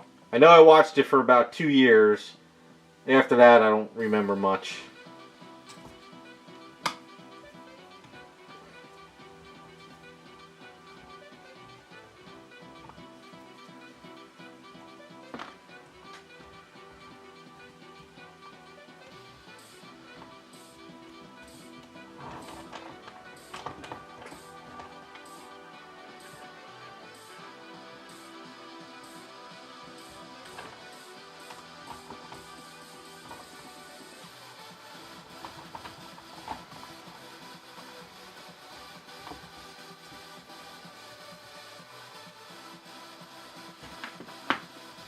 Yeah, I don't remember,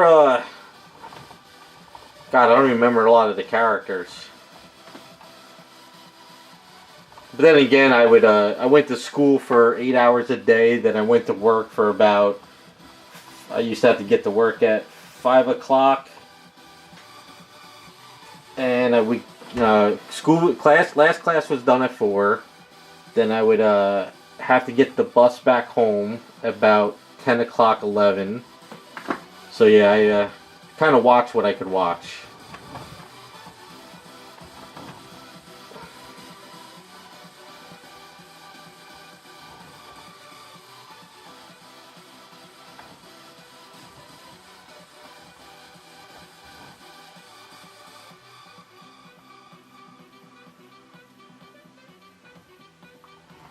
Should take this hand off. What am I doing?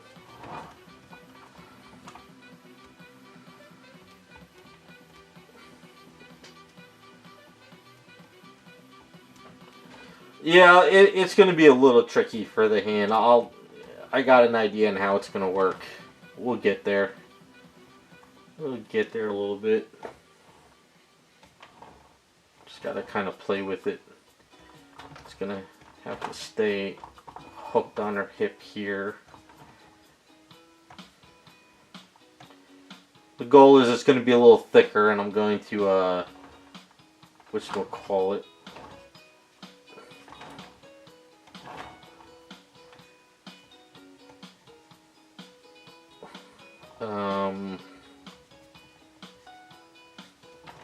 Make it look like it's squeezing the skirt like fabric.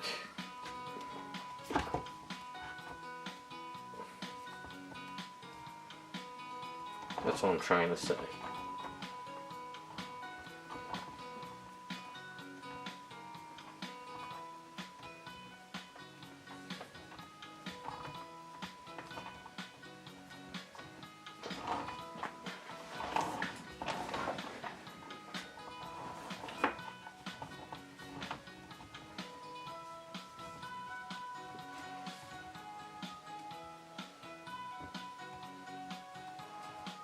Well, we're packing here in Jersey too.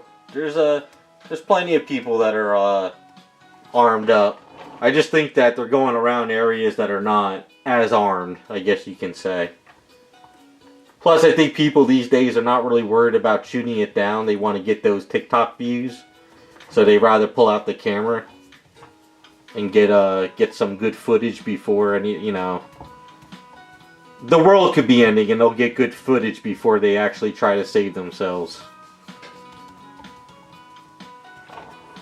We live in a weird time. Just like when people need help, they'll film it before they actually help people.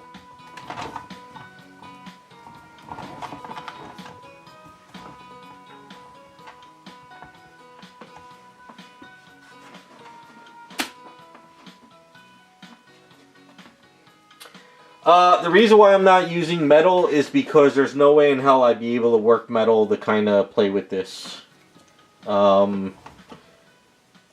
This is sort of doing the same thing I did with the Jean Grey statue I just did recently. So it's more or less kind of the same way. I'm trying to make it a little bit thicker, and I'm also trying to make sure I can get in there and paint.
Yeah, nobody cares about anything now other than getting that view on their TikTok channel. So, and then again, if you do help people these days, you get sent to jail anyway. So, damned if you do, damned if you don't.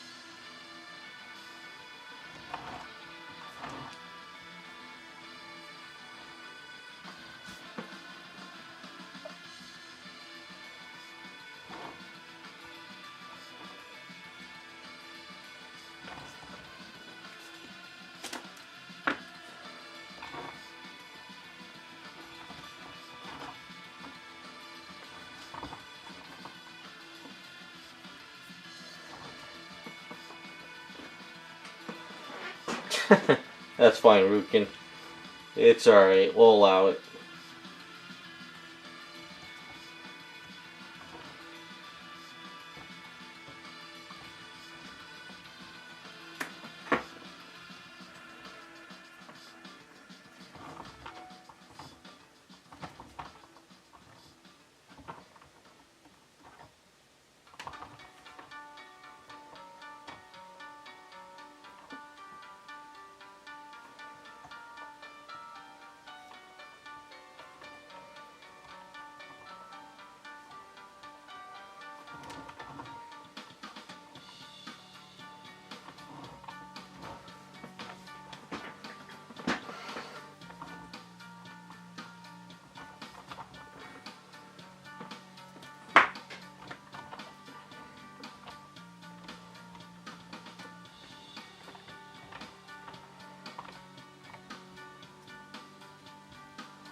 The reason why I'm cutting out around the hand is when I put Aves there later, it'll be easier to make it look like it's squishing some of the cloth than to try to put this stuff on there now.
Yeah, it's basically I'm just getting the shape done first.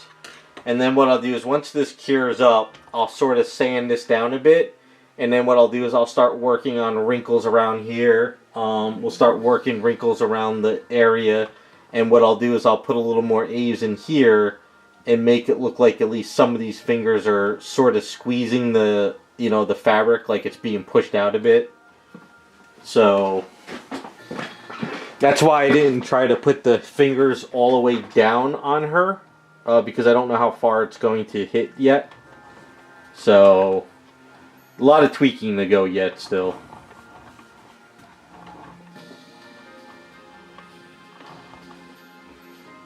But getting a basic shape first is more important, like this area first, and then I can work on that area. Like this is sticking out a little too much, but I'll sand a lot of this down, but I have to leave the Aves there. Otherwise, if you just have a little bit of Aves here, it'll fall. It's kind of a pain in the ass. Making skirts like this is tough, but you just got to do a little at a time. Like here, because I seamed this up and I wrapped it around, if I try to keep this seam like floating off the skin, it'll probably keep breaking and it won't stay together. So that's why I gotta have at least this part sort of like staying on the skin.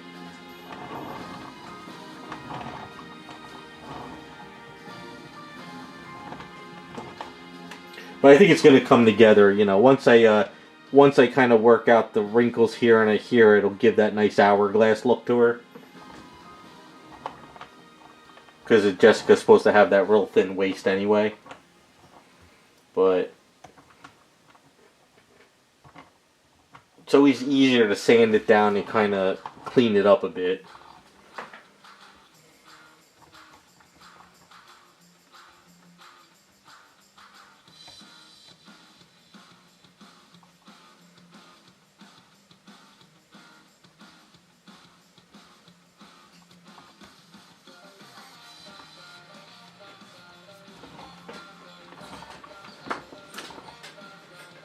Also, too, is you still want to make sure you have some kind of breathing room to get paintbrush in there, because sometimes if you lock it down too far, you won't get a paintbrush. So you gotta kind of toy with it for a while until it cures or it starts to get really hardened.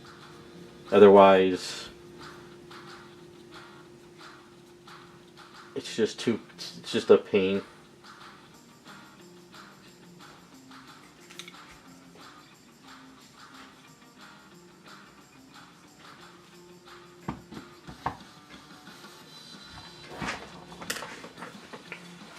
But she's come a long way so far. We're starting to get closer to an outfit.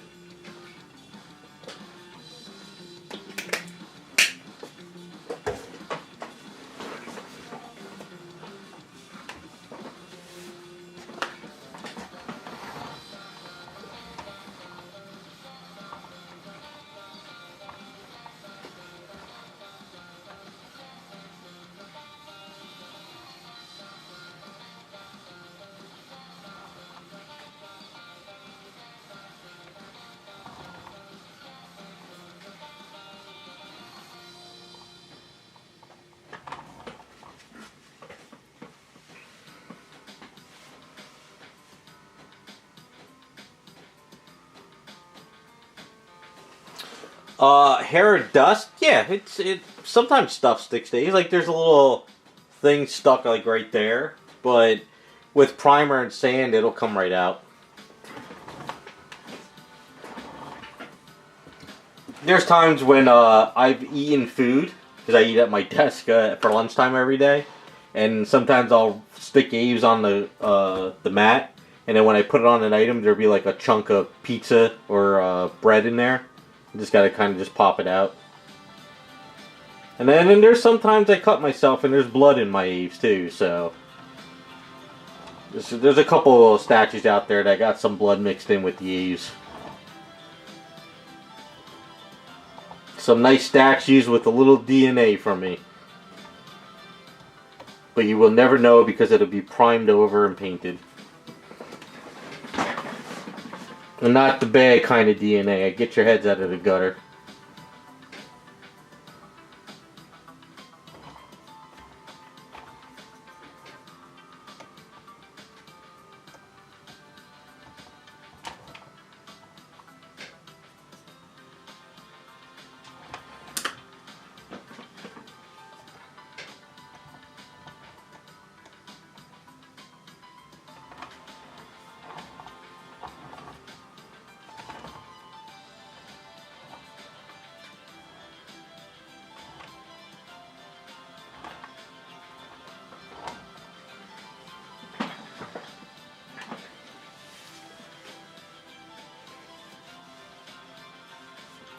I hate the new Kryptonian outfits because they did it with Power Girl, they did it with Superboy, they did it with Supergirl. Basically, it's the Wonder Woman outfit. Remember that Wonder Woman, where she had the jacket on, and they gave her the long pants. It was black pants and a red top. It's basically the same look, and it's like these new artists are like, women don't have the same outfit every day, and they change their outfits all the time. Blah blah blah. It's a comic book. We just want to see the character in their outfit. So they changed all the Kryptonian outfits. I think they look like crap. It's not like it's a new bold outfit. It's just something from the 90s, really.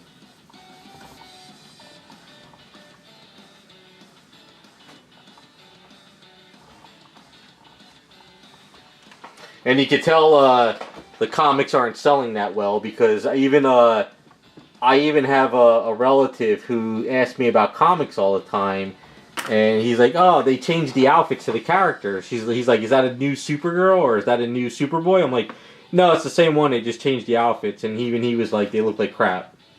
So.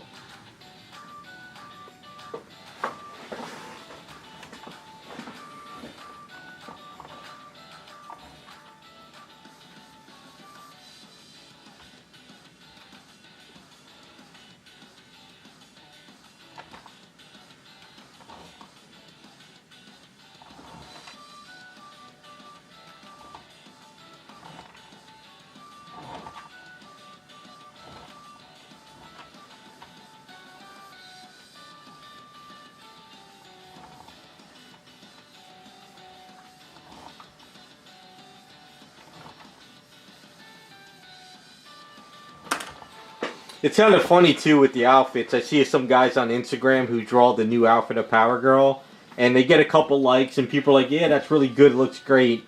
But then people who draw the old classic outfit of Power Girl, they get tons of likes, and everyone loves it.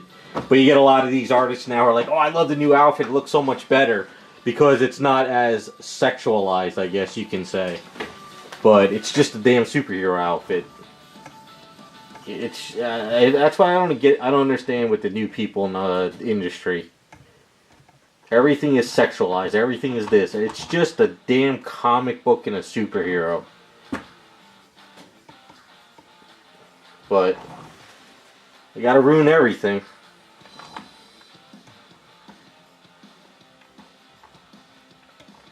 Who is the one artist? There's one. I forgot the guy. There was someone on Instagram. They drew the new outfit, and I said it looks really good, but I wish you would have drawn the old outfit. And they got kind of mad with me. They were like, "Oh, the new one's better," and blah blah blah. And I was like, "All right, dude, calm down."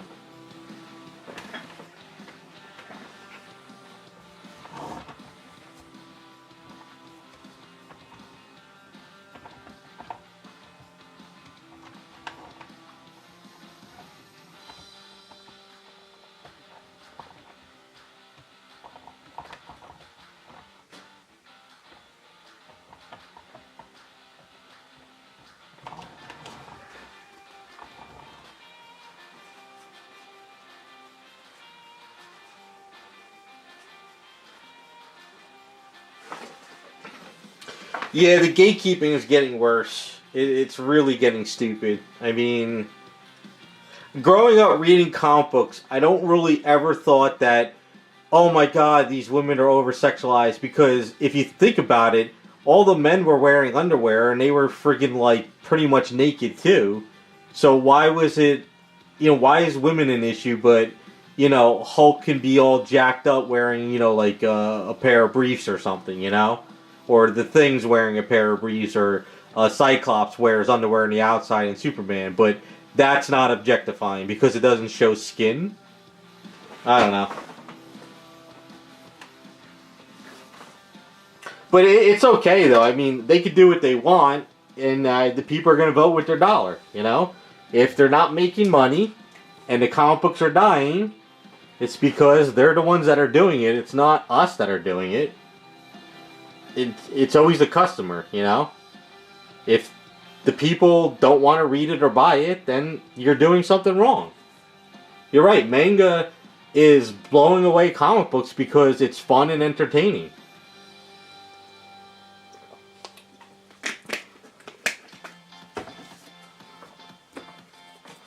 I've always been this way ever since I was a kid. I always voted with my dollar.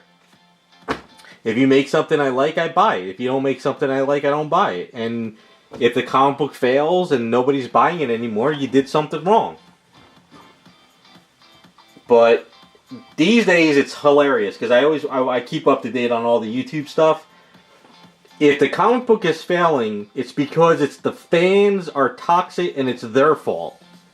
But the fans are rejecting what you're making, but it's the fans' fault it's failing. So, in today's world, if it fails, it's because the fans are toxic. Well, back in the day, if it failed, it's because the fans didn't like what you were doing. So, I don't understand the comic industry at all now with all these new people in it. They blame, even the video games, they blame the fans. The toxic gamers, toxic fandom, toxic Star Wars fans. We don't like what you're doing. It's not, you know, like, learn to look inside and realize, oh, maybe what I'm doing people don't like, you know?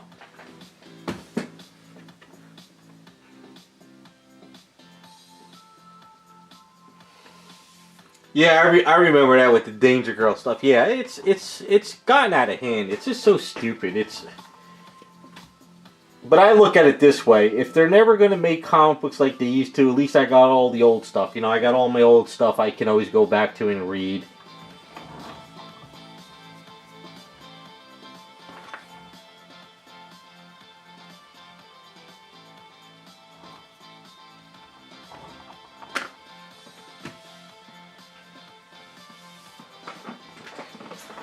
Well, before we started the stream today, I was watching a video.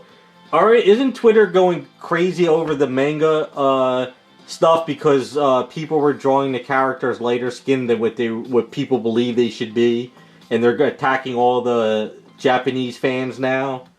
Isn't that like a big thing going on right now?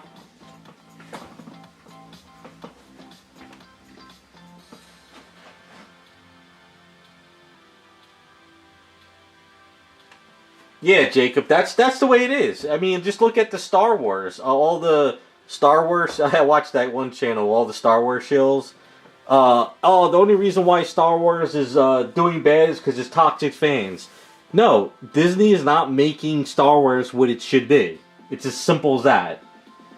But it's the fans' fault. It's always the fans now. It's not the artist, it's not the writer, it's not the producer, it's the fans.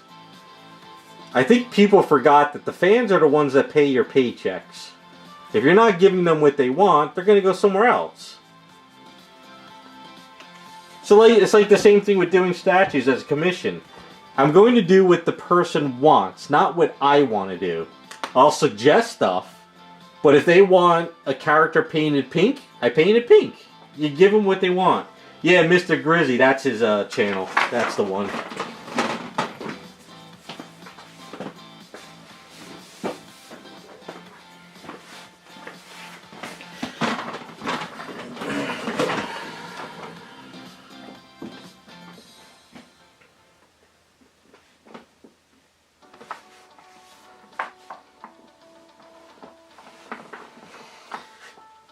Yeah, that's pretty much it, Raz. That's what they're trying to do. But it's, I don't know, it's just getting ridiculous, though. I mean, you can only attack people for so long before they're just fed up with it, and that's what I'm seeing now. People are just fed up with it.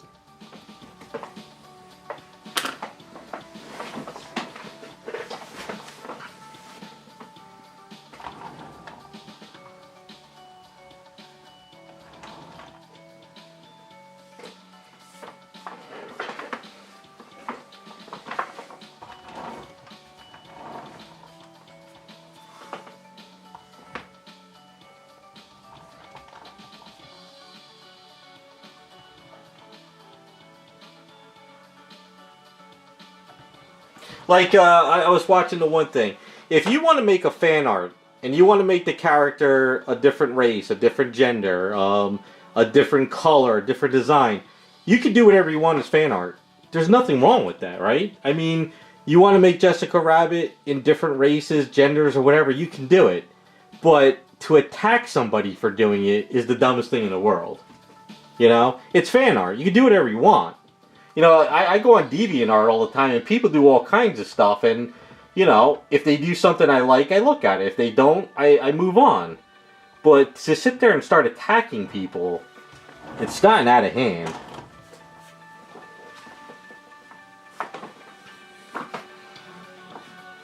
You know, I have no problem with fan art. I just, you know, just don't attack somebody because they did it. Or don't attack somebody because they believe that's how it should look.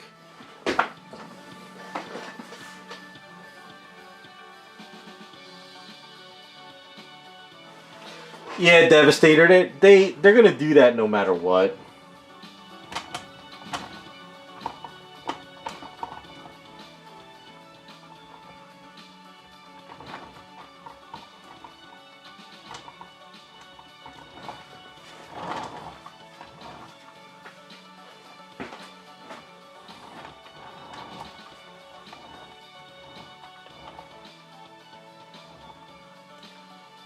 That's why I said if the aliens want to come take me away with the drones, I'm game.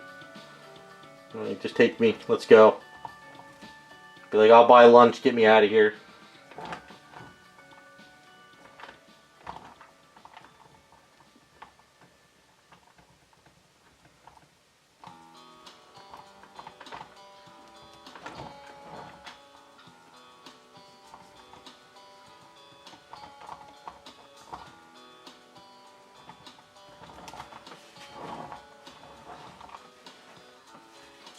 Now my question is how come everybody flips out on if they don't make the skin color right or do this, but if you go on DeviantArt and you go down a rabbit hole, they've got bondage, they got nudity, they got porn stuff of characters, but they don't attack that stuff. I don't understand why.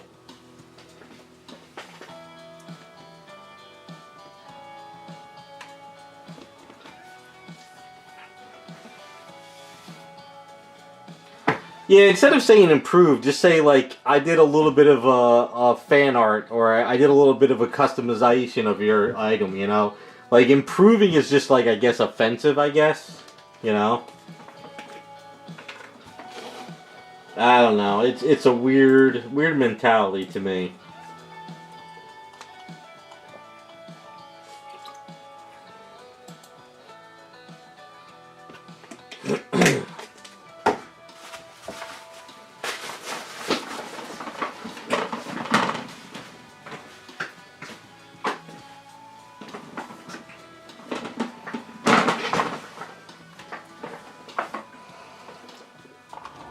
I think, well, it's X now, but I think I still call it Twitter. I think Twitter is just a cesspool.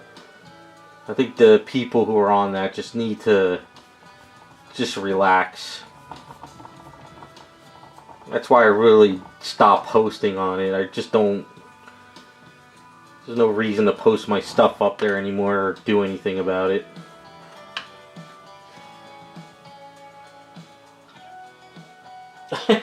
Really, Rukin? That's sorry, I hate to laugh, but it's kind of funny. I just have to laugh at some of this stuff. I really do.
Yeah, I think that's true, Jacob.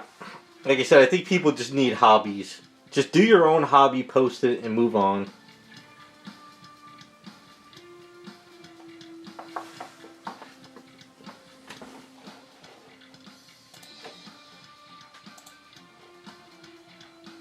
That, or we need to bring natural selection back.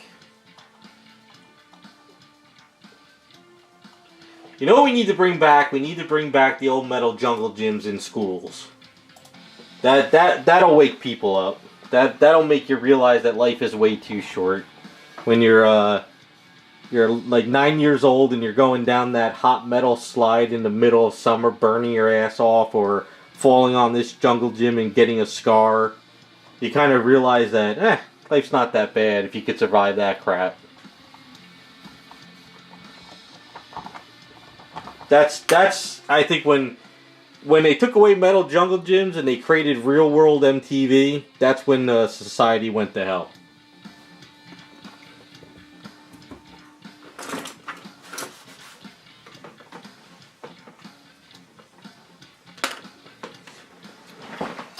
Yeah, the participation awards were after my time, so.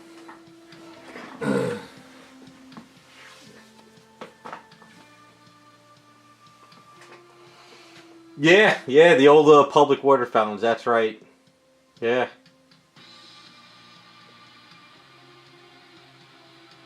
And payphones, yeah. Everybody was using payphones, putting it up to their ears. Nobody gave a shit. Oh, the good old days.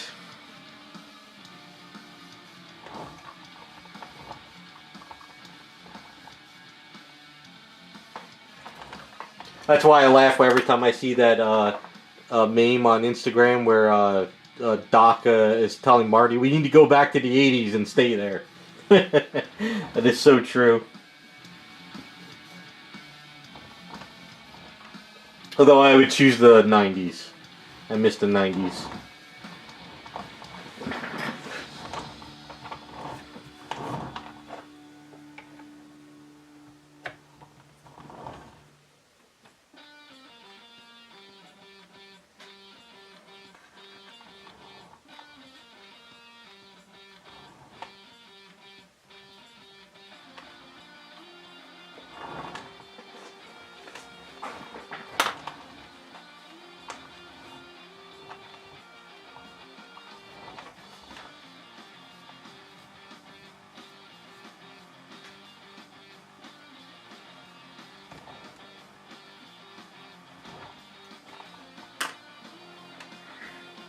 They also need to bring back prizes in toy cereal boxes. I think that's also part of a good childhood. Is you're fighting with your other siblings to see who gets the prize at the end of the box, you know? That's another missing thing from society. 93 to 98's good, yeah, that's some good years. I'd even go to 89 to 97. 98's, yeah, 98's not bad, but 89 to at least 97 for me.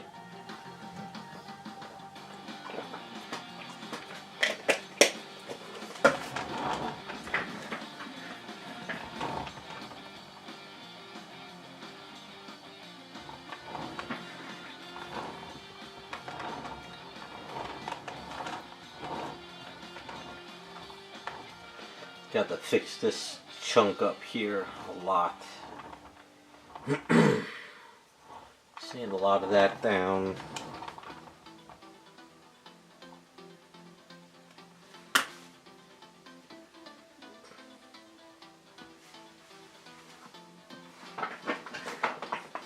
Yeah, I would say 2000, yeah, 2000's kind of eh. 99 is pushing, but 98 was definitely, like, kind of the end, I think. I think, what was it, probably around 99 to 2000 is when music really became too corporation. Like, everybody was just, like, we were starting to get all this corporate crap, and it wasn't, like, the people making songs in the garage anymore. And all the people who made songs in the garage sold out big time. And then everything started to become computerized, so there's a lot of factors. A lot of factors involved.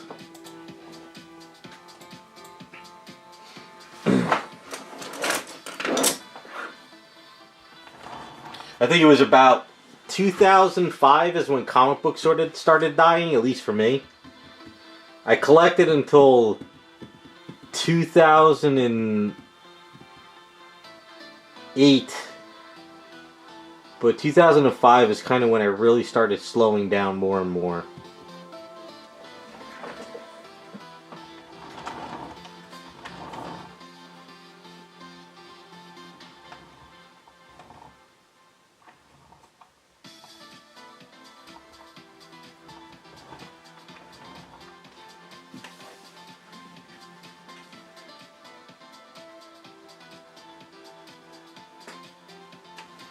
Yeah, I think it was, wasn't it, I started that, graphic job, the one I was with for 11 years at 2000, or 99, no, 2000 I think it was.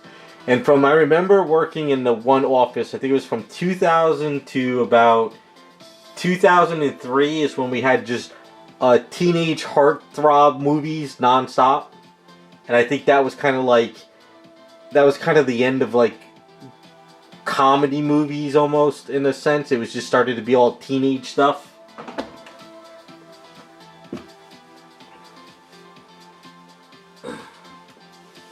And I know probably by 2002 is when I really wasn't, I don't think I ever like picked up another CD or music album again after like 2002 maybe. Because then I think, I forgot when iPods were created, probably around 2001, 2002 maybe. Ah, we're all doomed. We're all doomed, it's over. The drones are coming for us. They're already here, but they're coming.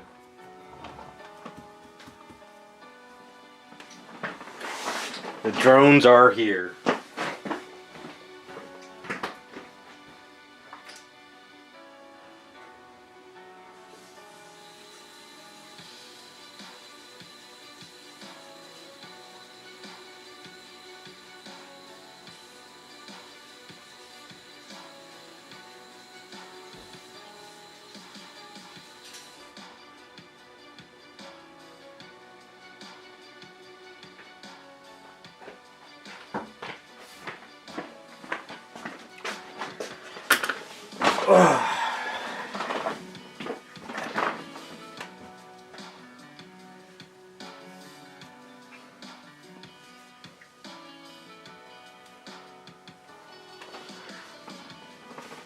I never saw that one. I pretty much, most of the comedy movies I love are the, you know, Ace Ventura, Dumb and Dumber, Tommy Boy, Black Sheep. You know, Chris Farley type of humor and all that stuff was hilarious. Now you can't do comedy anymore because it's always offensive to somebody.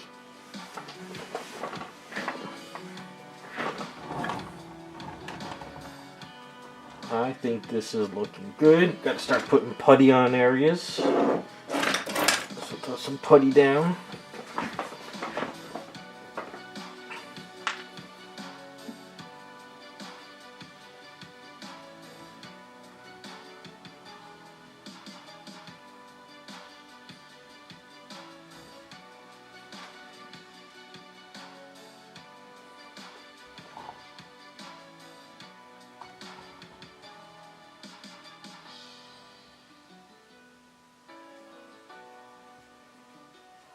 Yep, that's true, Raz. It's kind of funny, too. Last weekend I was doing some organizing in my office. So I retired the 2008 Mac Pro, finally. I put it in the closet because it's just, it's not running right anymore too much. And I don't want to boot it up for Photoshop. But it's kind of funny. I went through my drawer and I found the old iPods and that I still kept. And I'm like, damn. I was like, just walking around with the iPod, playing all that 90s music, just brought back memories.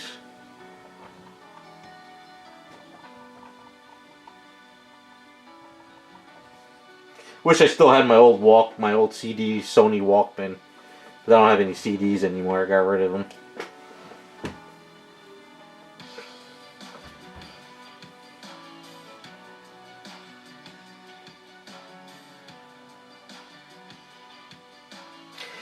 The Scary Movie movie. Now, Scary Movie, the first one, was so well done. It was amazing because it was basically It was basically Scream, but in Scary Movie comedy, and it still told a story. And I love the first Scary Movie. And you're right, a lot of people would get offended over it now. But Scary Movie 2, 3, and 4 were just like skits thrown in a movie. But Scary Movie 1 was amazing. I love that.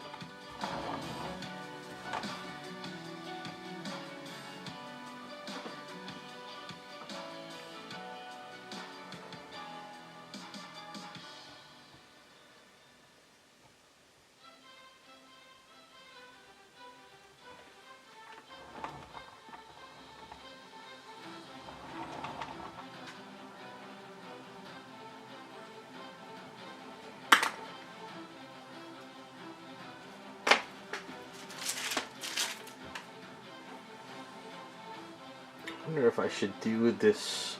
Maybe I should try this, tempt this part. See if it works. The only thing is it might break off, but we could try. Screw it. I got the Aves.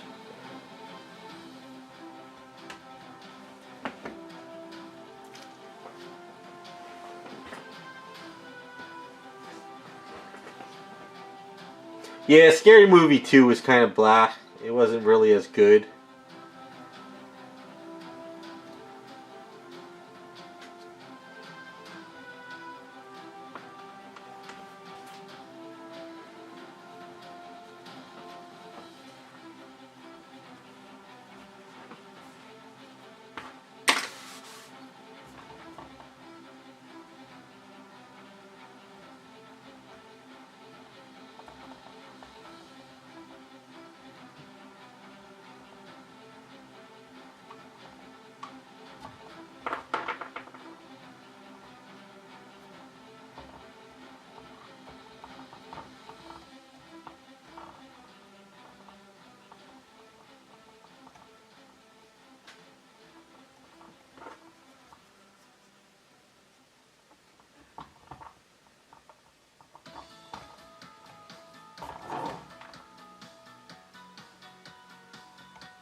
I don't know, Devastator. Gotta be careful what you wish for. They could all have green hair and nose rings, so I don't know. I probably just offended some people with that comment, but you never know.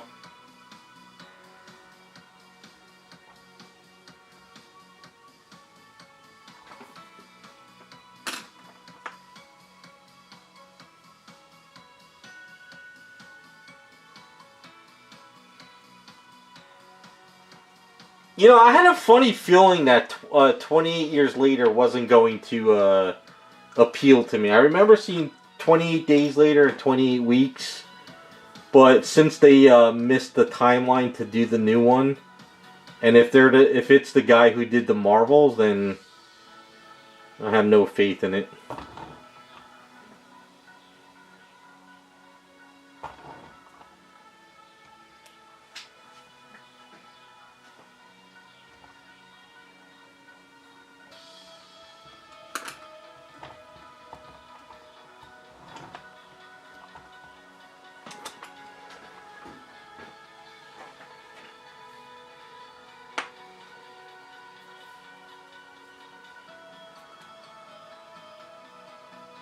You know what it is too? I believe a lot of these old movies, like 28 weeks later, 28 years later, should have been made back when it was popular. Like, trying to do it now is kind of like, there's no point to it, you know?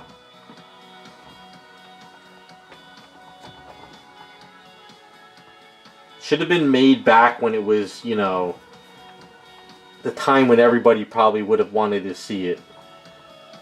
I don't see the point of doing it now.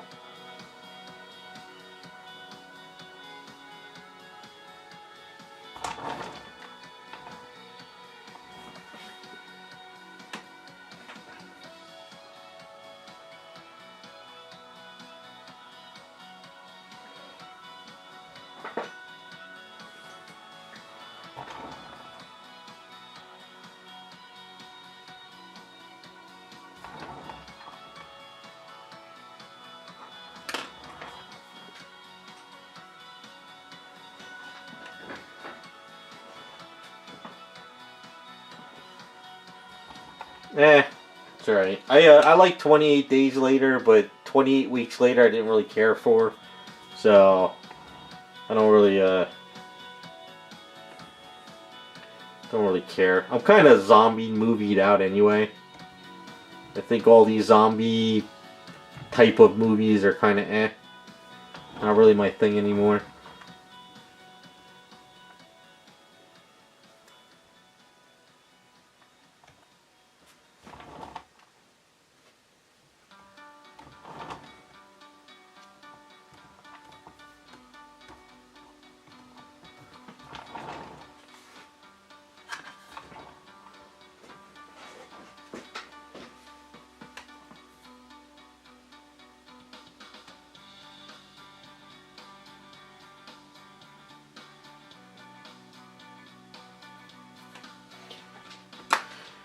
Yeah, Jacob, what is it on? What channel or like, sir? I mean, not that it matters. I can find it. What kind of service is it on?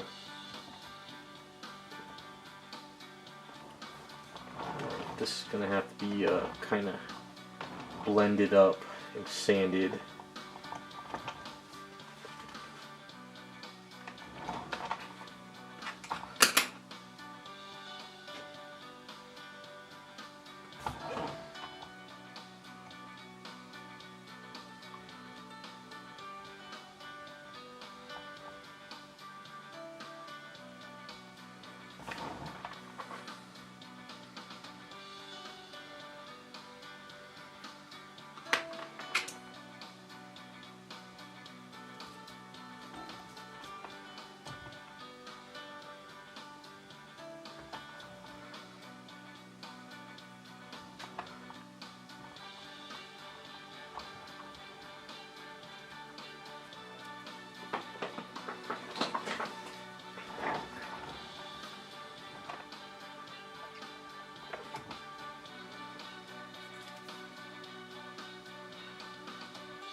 Oh, Crunchyroll. Yeah, I heard Sony's going to be buying like some anime or manga company that owns all the rights, and if they do, they're going to like have a monopoly on all of manga and stuff.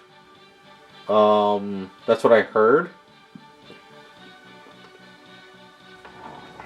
which I guess is good and bad. Good that it could be a lot of movies made, but bad that they're going to own everything.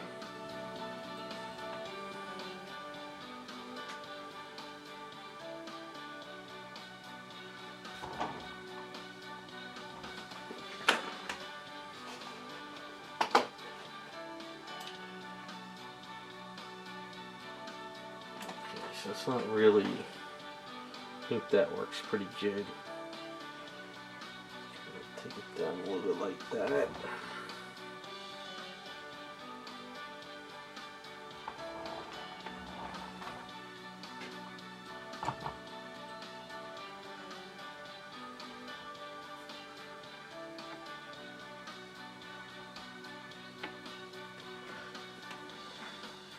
Yeah, I know they're planning on buying something, so I don't know if it's good or bad, but we'll see.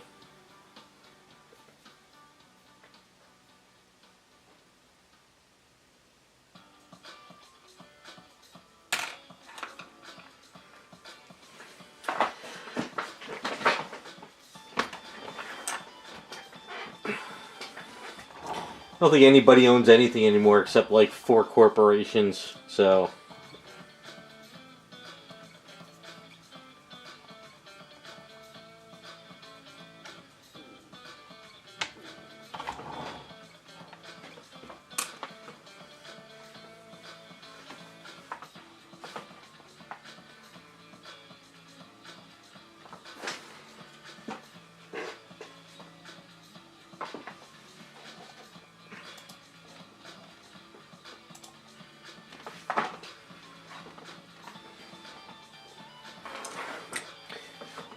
Well, wasn't the rumor,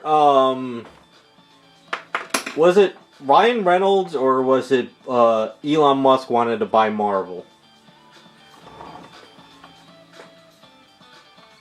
I think at this point anybody that buys Marvel would do a better job.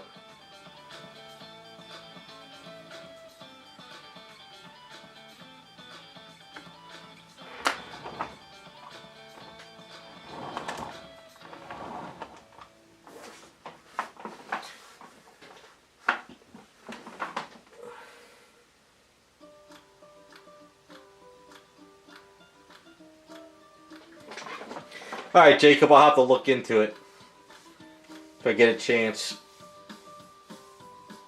Not that I ever have a chance to do anything anymore, but off that if I ever get into the mood to watch something.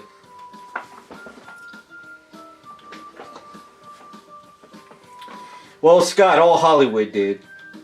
Hollywood's a mess right now.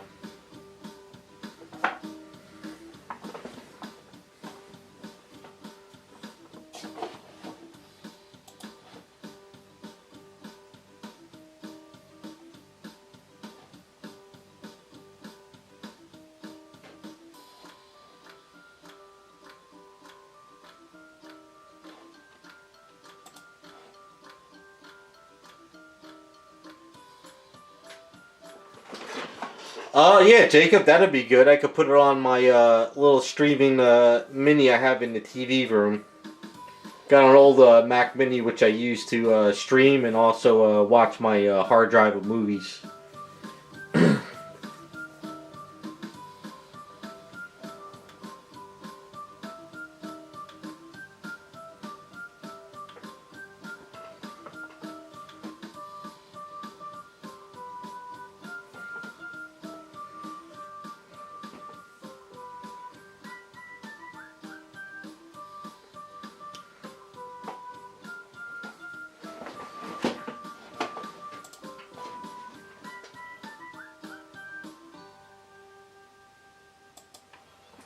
Alright, so this is it's gonna just take some time to cure up. The only problem is I don't want this to fall and lock this in place. It doesn't look like it will. But I'm gonna go put some baby powder in there just to be safe. Be right back.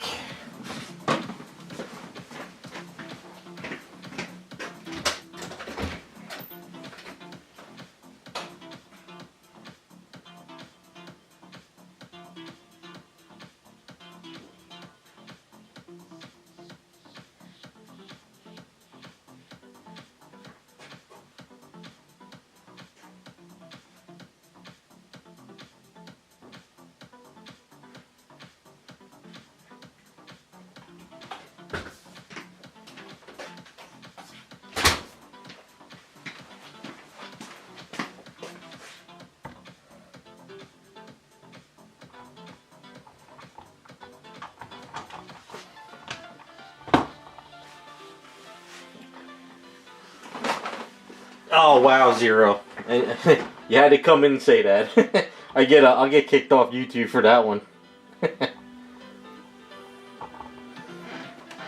Well, there was a sheik in Dubai that wanted to buy Star Wars. Supposedly he's a super fan of Star Wars, and he wanted to buy it and have George Lucas go back to making everything, but Disney refused to sell it to him. I think he was prepared to offer double what they paid or something like that.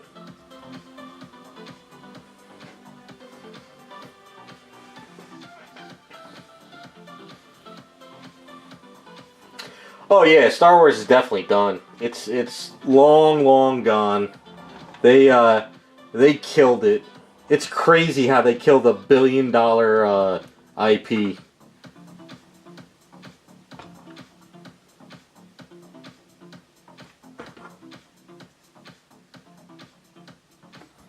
I mean, you're sitting on a gold mine.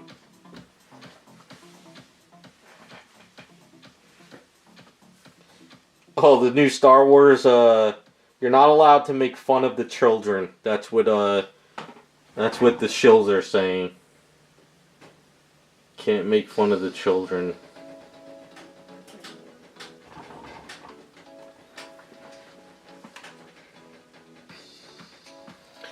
I don't think Disney really cares. I think they got so many backers that they could care less what they do with the IPs.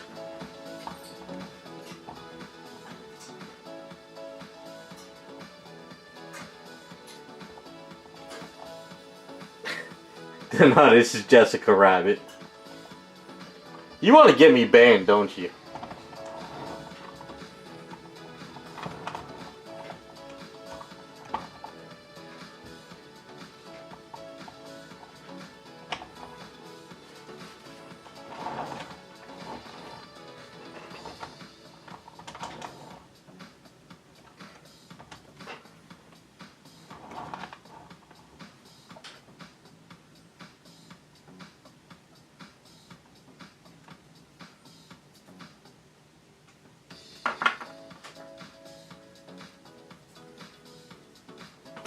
Yes, this is Jessica Rabbit as Lieutenant O'Hara.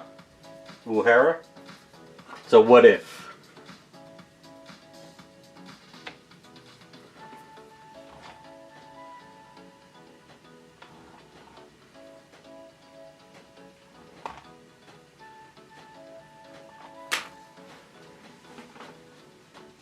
Basically, Jessica, we're making a nun version.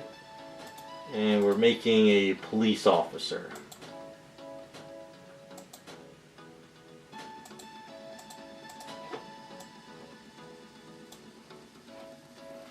What? So this is as far as the nun goes. I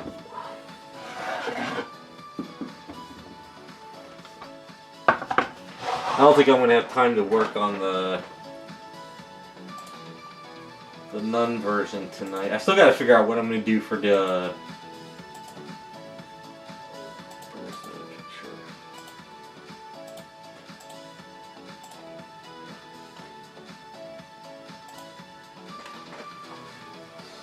picture? So I gotta figure out the arm still on this one. I'm not sure if I need to sand it down more and then create the piece around it, or if I just wrap a thing over it. I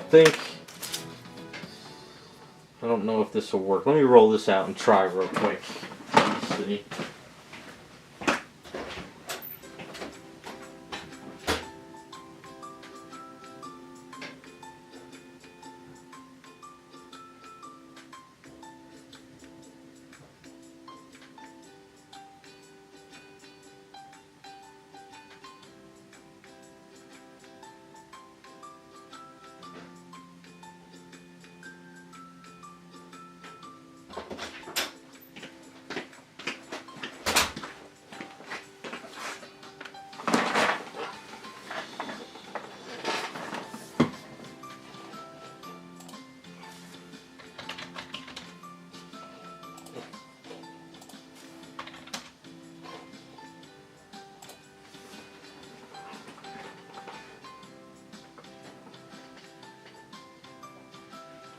VTuber? What's those?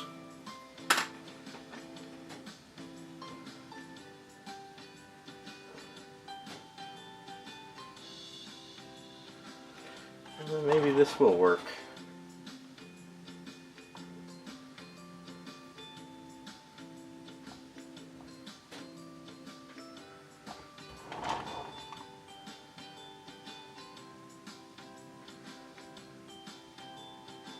Have to sand it down some.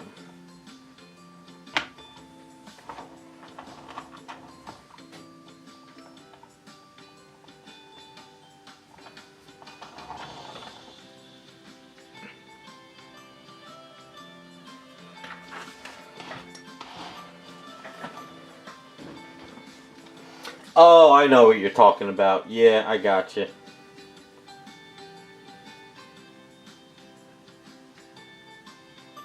Well, can't you just go and get an anime kit off of E2046 or whatever, and it'll be the same thing?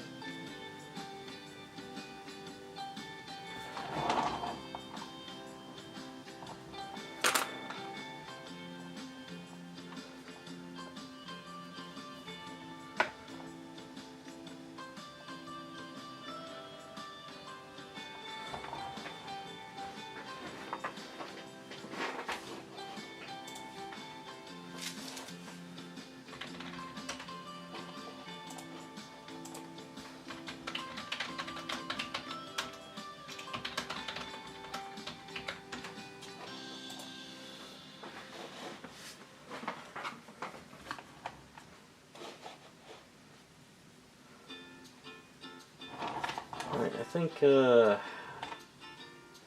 do you guys think? That probably looks a little bit better then. I'll sand it down, but I think that should look pretty decent. I don't think it's going to lock up. I'll go roll out another piece and do the other side.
I'm still checking anime kits, and I'm also checking still more STL files for the next batch we're gonna vote on. I got a couple ideas. I was thinking about trying some of the anime kits, but the problem is ordering them would take forever. Because I think I had something on order, and it's going on a year and a half now, still.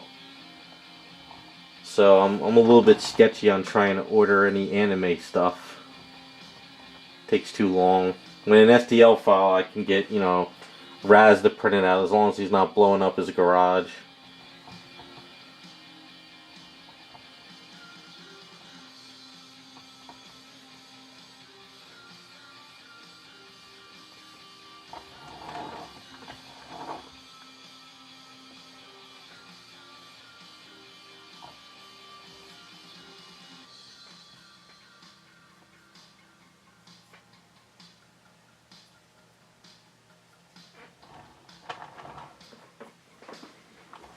Not yet, but when you sent me the email saying you're going to go buy wood to heat up the garage, I was like, this dude's going to blow his shit up.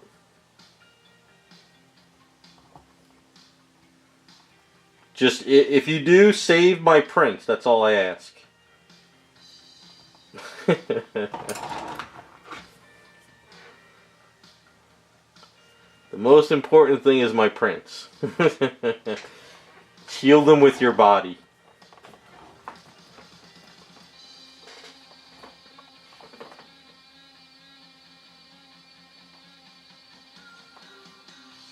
Yeah, it's definitely better to get some STL stuff. It's funny too because every time I see an STL and I'm like, okay, that might be a cool item for everybody to vote on, and then like a month later on Instagram something else pops up, so I'm just like, I'm just gonna wait. There's no reason to buy anything now until I'm like, okay, this is the one I'm going to buy and this is what we're going to vote on.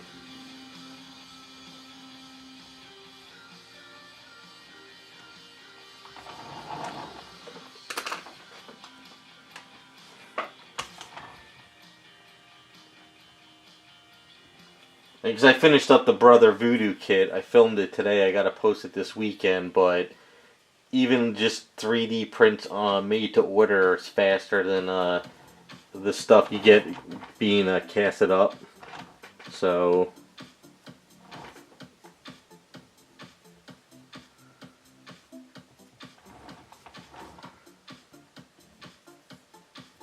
I think I'm going to sand these down, but then I'm going to add a little bit more to it to kind of bring it down some. I got an idea. I got to let this cure first, and then I can sand it down. And I think then it'll work. I got the idea. I just got to let it cure.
Alright, that fills up a little bit better. Let me put some baby powder on these.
Yeah, that makes the arms look a little bit better. So if I sand it down a little bit and then I sort of add a little extra Aves, I can maybe flare it and do something. Okay.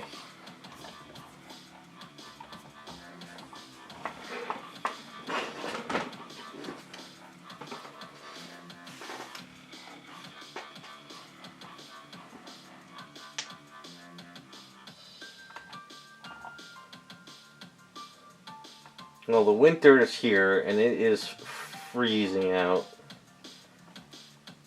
and I hate it.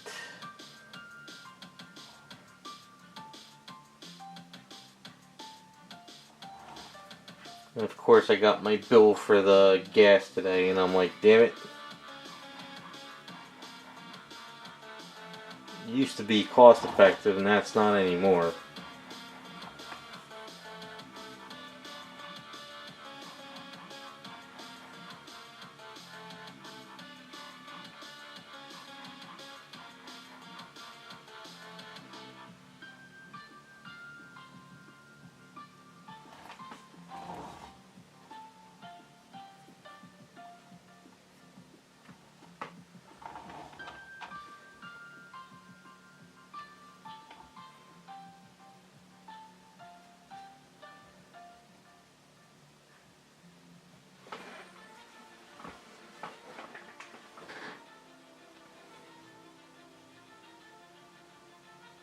Well, we got more details to add. Just kind of, I gotta still do the hands. Yeah, I might as well do some more putty work here. I gotta smooth all this hand stuff out. Still a pain in the ass. The texture on this sucks. I wish they didn't do that with these. Like if you're making a Jessica Rabbit, the glove should be like a silky look, not a textured look. So to get all this texture off of here is a pain.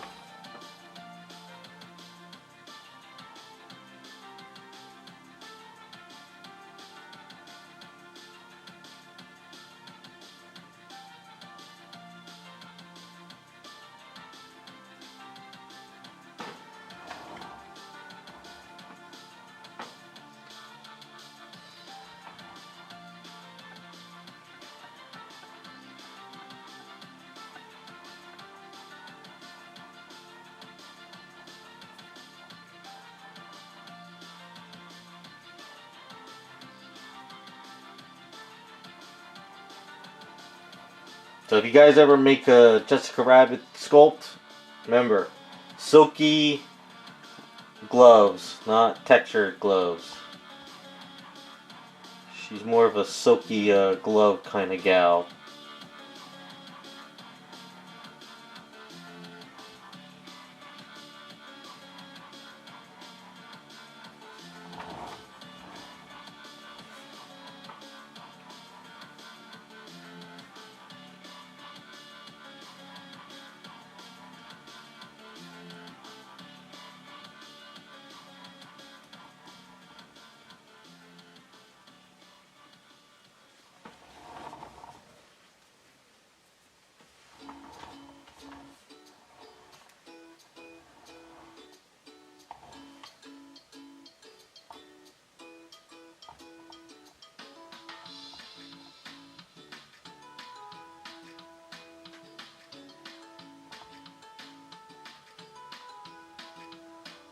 What I'll do is I'll spray some heavy primer filler on the hands too, and that'll help fill in a lot of it. I gotta warm up the garage though. Can't with the cold weather now. It's kind of a pain in the ass.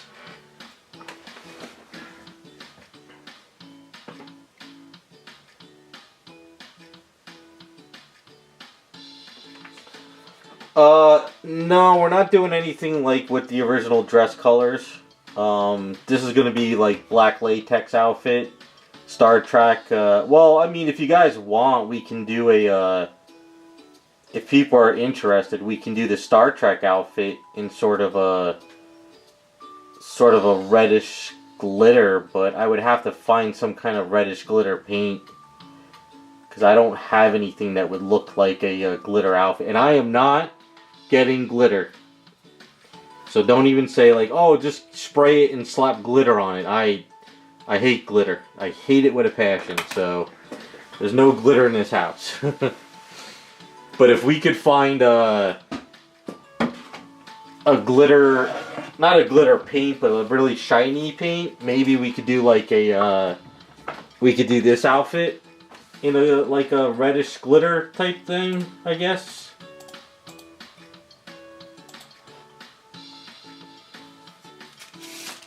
No, I don't like glitter. I don't know if maybe when I was a kid there was something with glitter that I hate glitter like in the house. Like when I got those Sideshow Jessica Rabbits and I touched the statue, the glitter started coming off on my hand and I hated it. I hate glitter. So whenever I chopped up those Jessica Rabbits from the Sideshow, I would actually go outside on the side of the house with rubber gloves on and slice up the glitter, take the glitter with the gloves, throw it in the trash, and I would vacuum the hell out of my hands and the statue.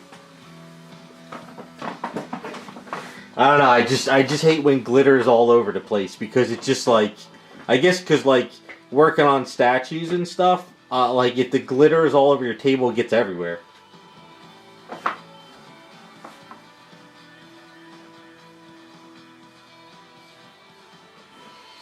Yeah, maybe it's a Christmas thing too, because even my mother, like whenever Christmas came around and she would do the tree, like there just would be glitter all over the damn like living room because of the ornaments and stuff.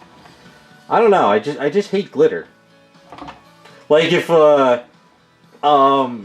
maybe I don't. You know what it is? Maybe like when I was a kid in like school, and we used to have to do those cards, like Valentine's Day cards. You would have to do with Elmer's glue. Maybe I just was just so messy back then. It would just be all over me, and I just could never get rid of it.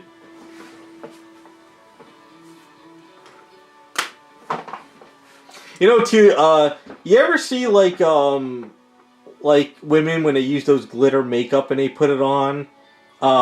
Like whether it's for like Halloween or something, but if you notice, like the glitter is like all over their shirt, all over their clothes. It just goes everywhere.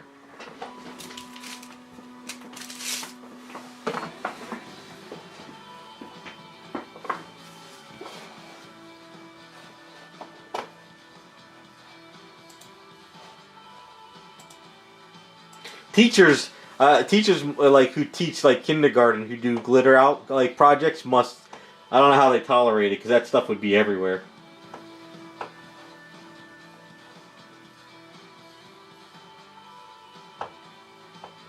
There you go, Raz. Yeah, teachers probably have who teach like kids probably have glitter bombs like every day. Maybe you know. Maybe there's like a suppressed memory, like when I was in like kindergarten. Maybe some kid opened up glitter and accidentally spilled it all over me, and I had it everywhere. I don't know. There's probably something. I just hate glitter. And the other thing too, I hate is like Vaseline, like in my work area, because my friend used to come over and he would sculpt, and we would do like sculpting days. But he would use Vaseline to smooth out the super sculpty he would sculpt with, and I'm like, if you get that crap on my desk, I'll kill you. Because my thing is, if you have a little Vaseline or even glitter and you're working on an item and it's there, it's like always there. It's hard to get rid of it. Or maybe there's a little bit on your desk and you're not realizing it, and you touch an item and it's like that residue is there, you know?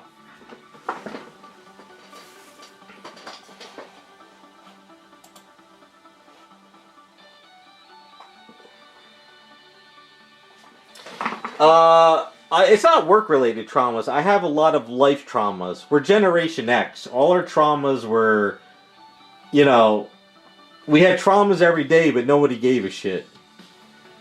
There's times I fell out of trees. I had sticks stuck in my leg. I'd come home, and I would get yelled at, not because there was a stick in my leg. It's because I got blood on my good clothes or my shoes. So it wasn't that I was hurting or in pain, it was that I got my clothes dirty. So there's a lot of trauma there.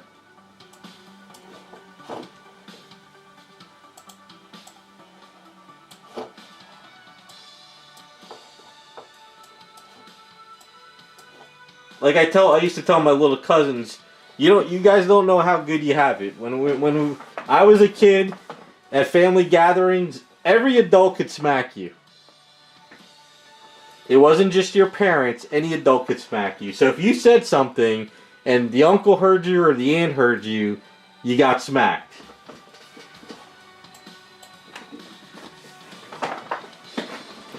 So I don't know, Rukin, how old are you? If you're not a part of Generation X, then you don't know. But if you are, then you should know.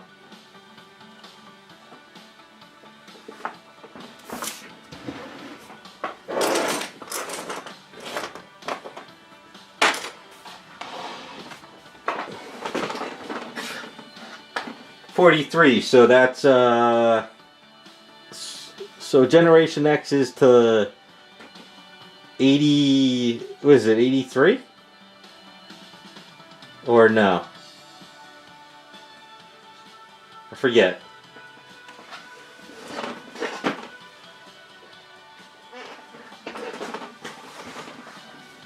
Oh, just after. Damn, you're a millennial. Sorry, Rukin. We gotta ban you from chat. You're not part of the cool club.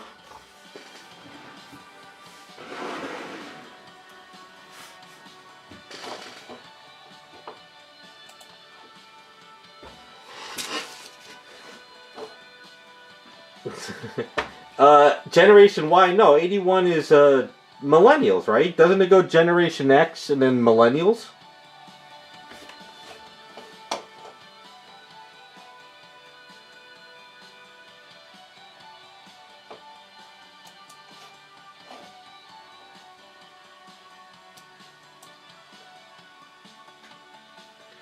Why millennials are the same thing? That explains a lot.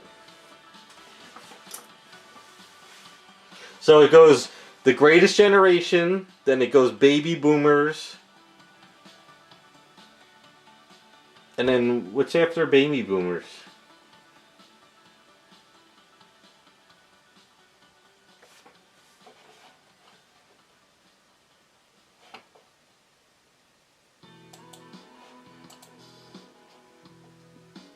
What the hell's after baby boomers?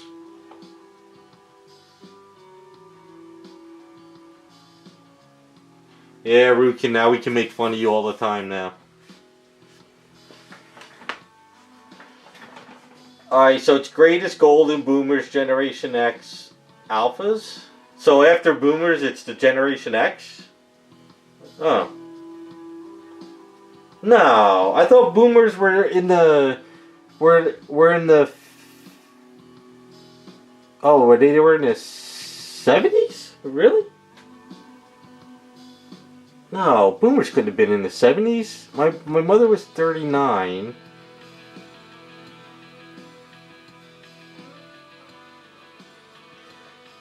Baby boomers 94, 46 to 64. Oh yeah, that's why.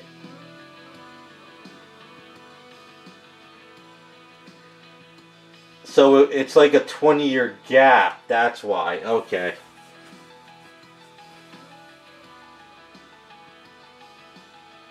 Yeah, because I was going to say they were part of the 60s, but I forgot it went from 46.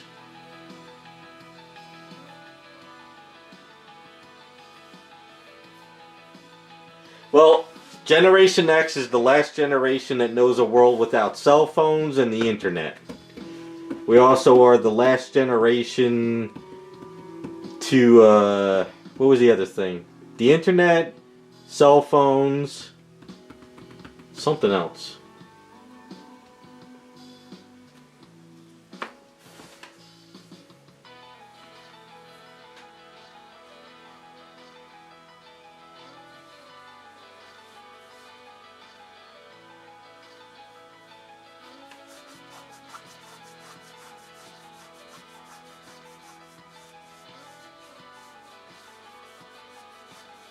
Oh well, we're all doomed.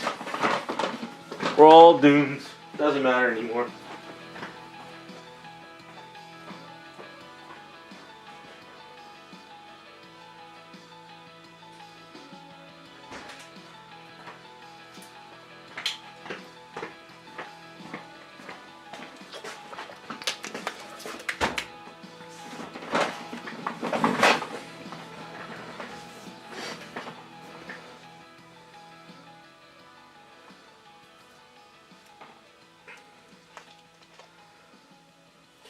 Well, yeah, I mean, I remember, let's see. I was born in '77, so I don't remember black and white TV. We had color TV, but I remember radio, records, 8-track tapes. I think we're the last generation that drove around without seatbelts. I saw a meme online that we're the last generation that made cigarette ashtrays in school to bring home to our parents. That is funny because I remember as a kid we would play with clay. We would make an ashtray, and my father was a smoker up to the 90s. He quit in 91, but as a kid we would make ashtrays and bring it home to him.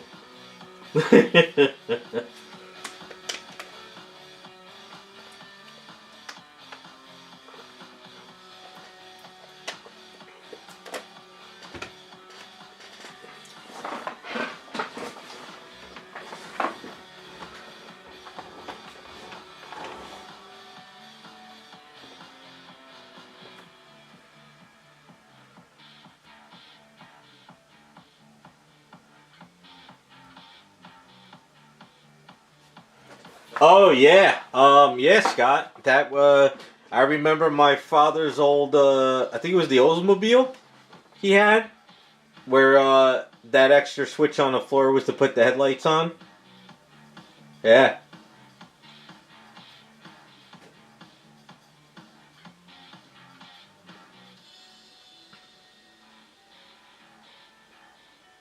And then again, well, I think some millennials drove around cars with stick shift, but I don't, I don't think it's much. I think stick shift cars stopped, right?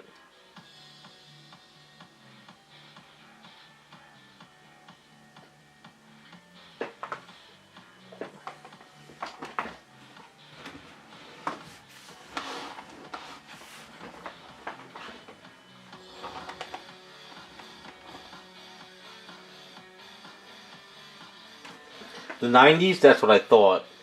My cousin got a stick shift, but it was a special order that somebody didn't want, so he went to the dealer and he snagged it. But yeah, like right now, a stick shift they say is like a anti-theft vehicle now.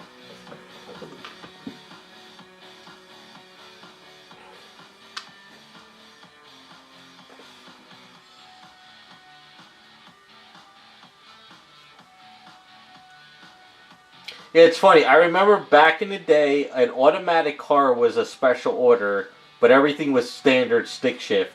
But now stick shift is special order and automatic is standard.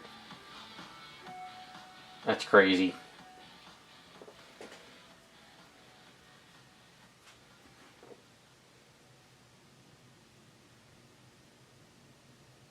Devastating.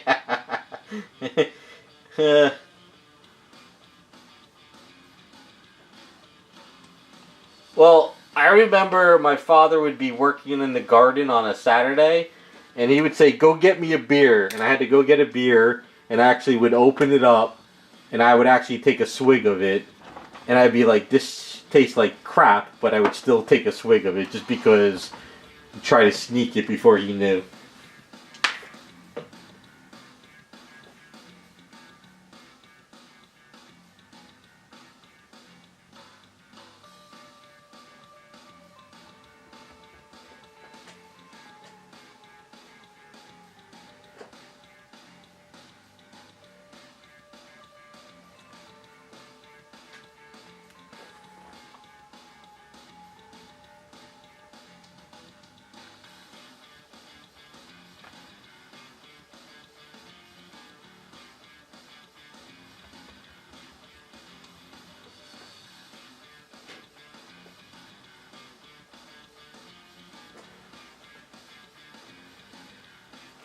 Yeah, I saw a video where a mother got arrested because her 10-year-old kid walked into town to get some medicine. But I think that might have been in the UK or was it? Well, it was in Georgia, right, or something. At 10 years old, I was cutting lawns.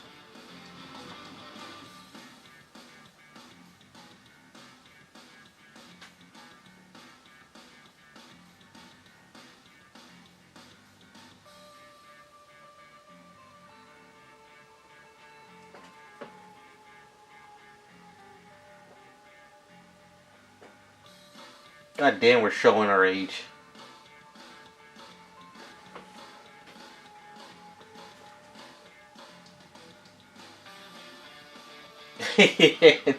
Channel 3 for video games, I remember that.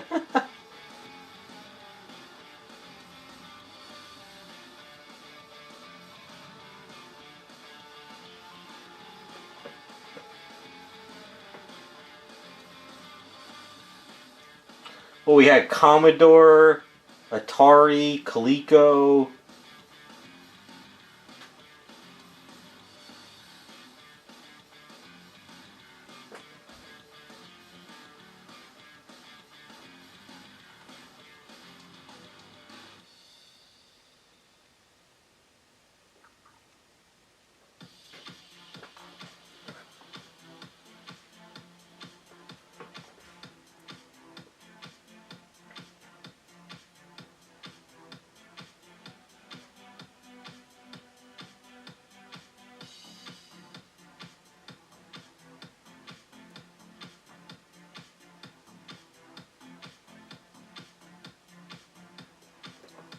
Yeah, I don't know. That's weird. Because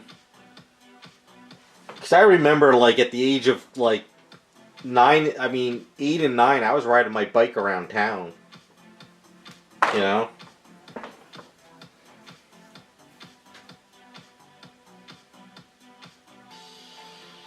Yeah, Rukin, I had the same thing. I used to wake up and if I was playing video games when I got my Nintendo, I got yelled at on a Saturday. I had to do everything first. Chores, cut the lawn, uh, clean the cat litter, do my homework, all that stuff. And then I would have to cut the neighbor's lawn, and even though I would want more than just $4, she would pay me $4. So I had to do a lot.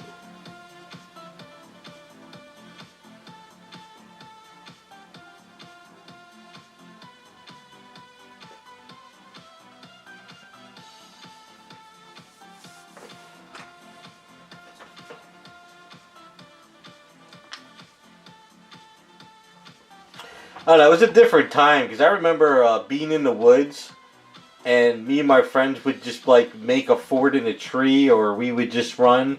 And if police came by, they'd be like, "What are you doing?" We're like, "Well, we're playing manhunt, or we're doing this," and the police would be like, "Yeah, whatever." Now it's like the police walk you home.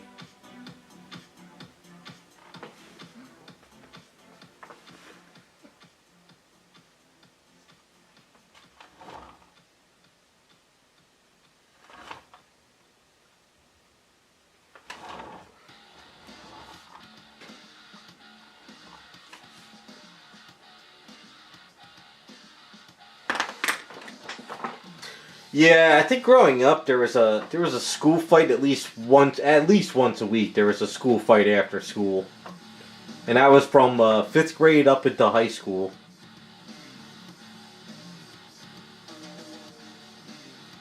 By the time the fight was almost done, that's when teachers would break it up.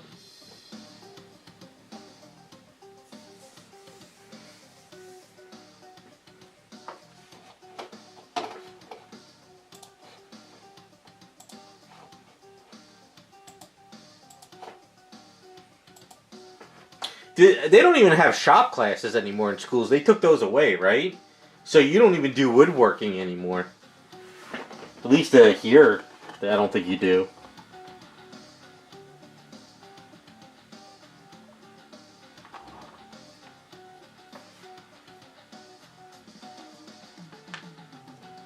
Yeah, Scott, that's pretty much the same for us. That was the same exact thing.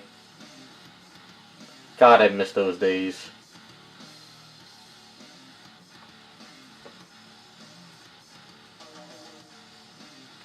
Yeah, I know. It's a sad world we're in now.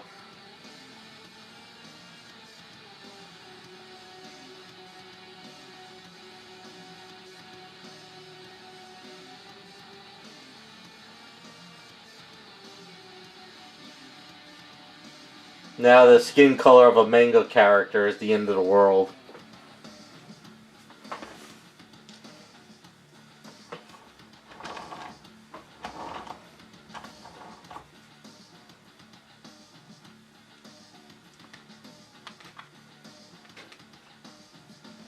I didn't have the Catholic school. I had to go to Sunday school, but I didn't have to go to Catholic school. I think my mother says I was not the type to go to a Catholic school. My brother went to Catholic high school, but me, no. My mother knew. It was like, yeah, there's no way he's going. I wasn't a good kid back in the day. It wasn't bad where I destroyed stuff, but I wasn't very well into school.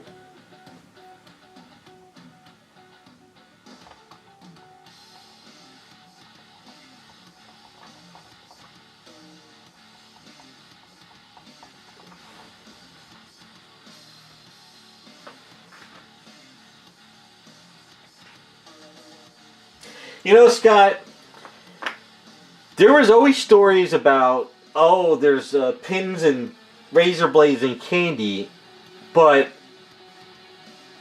I believe that was just fake. I don't think that was ever true because I never really saw anybody that, or knew anybody that it happened to, you know? Because, you know, all these days of how we know the media lies to us, they probably lied to us back then.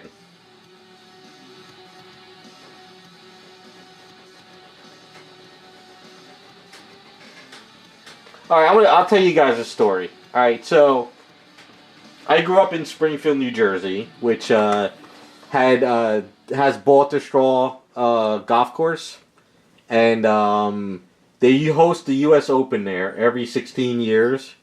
So I remember in high school, it was my sophomore year, they had the U.S. Open, and the mayor at that time told everybody to make as much money as you can from people. Let them park in your driveways, charge a day, you know, sell drinks, do whatever you can because there's so many people coming into the town, make money. So my friend lived on the main street by the entrance.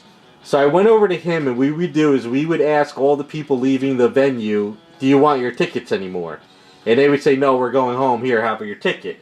And then we would take those tickets and we would sell it to other people because people would give us good tickets. Like, sometimes people have tickets to go into the tents, to the golf, you know, the U.S. Open. And don't forget, this is back in the 90s, so this was a different era and stuff. They didn't really check, you know, IDs and stuff. So we were scalping tickets. So I remember the news station was there one day, and they saw us selling tickets. So the girl comes up to us, and she goes, hey, what are you guys doing? And like, oh, we're asking people who don't want their old tickets, and then we're selling these tickets to people who could go into the tents. And she's like, oh, would you guys like to be interviewed for the news station? I said, yeah. So they interviewed us, and she asked us like 15 questions, and we were there for about a good 15 minutes with her. So later that night, she says, oh, this is going to be aired tonight. So when they aired it, they cut everything out, and it made us out to be, me and my friend, to be these scam artists on the street scamming people. So back then, I learned that the media was all bullshit back then. So just because we were asking for old tickets and people were giving us tickets to like special tents and we were selling them, the media made us out to be like these little hoodlums on the street corner.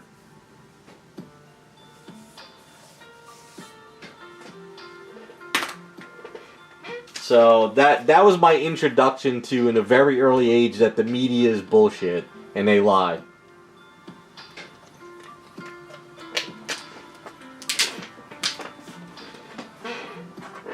I don't think I have that. I had that video too on a VHS tape.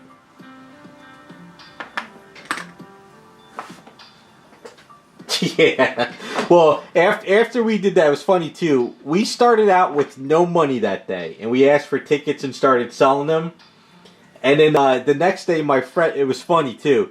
The next day, I went over to my friend's house, and he was like, you want to try to do this again today? I said, yeah, let's try. But some guy walked down the street and told my friend, he goes, hey, because we were sitting on this front porch. He's like, do you guys live here? And my friend's like, yeah. He's like, I really am thirsty for a beer. Can I buy a beer from you if your father has one?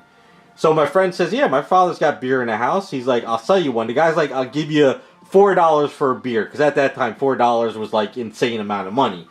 So my friend went inside, got one of his father's beers and gave it to the guy. The guy cracked it open and drank it. He said, thanks, man. And me and my friend had a bright idea. Let's go get drinks at ShopRite, and we'll go up and down the street with a cooler and start selling drinks. So that's what we did for the rest of the week. So I got my father's dolly, and I put a cooler on it, and we bought like sodas for like, I don't know, at the time $5, and it would get us like a couple cases of soda with ice. And we went up and down selling sodas for like $2 a piece. So at the end of the week, we made like $400. But, you know, back in 95 I graduated, so it would probably be 92, I think it was, 91. That was an insane amount of money, you know? But the funny thing, too, is my coach was a police officer. He was monitoring the front gate to the U.S. Open in his pickup truck. And I asked him, I said, yo, can we sit here in your truck and sell drinks? He said, as long as you give me all the free drinks I want, sell all the drinks you want. So we were actually in front of the U.S. Open gates selling drinks where when you would go inside, a drink was like $4. We were selling them for like $2, and people would come outside and buy our drinks. But that was back in the day where nobody gave a shit. You know, nobody was going to question you.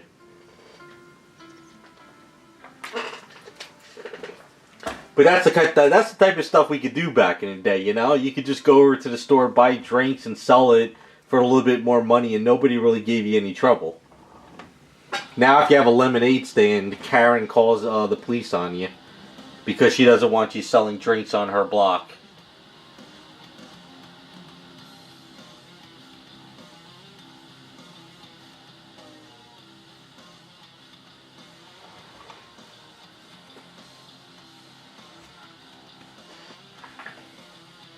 But I used to do stuff like that all the time. I used to collect all my family's junk, like my great aunt's pocketbooks and purses and shoes, and I would go to the town's flea market, and I would have my father drive me in the van over there with all this junk, and I would sell it on the weekends.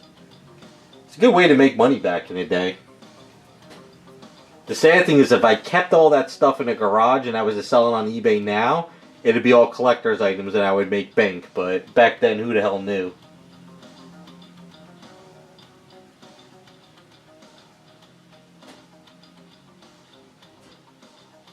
eBay killed all that stuff.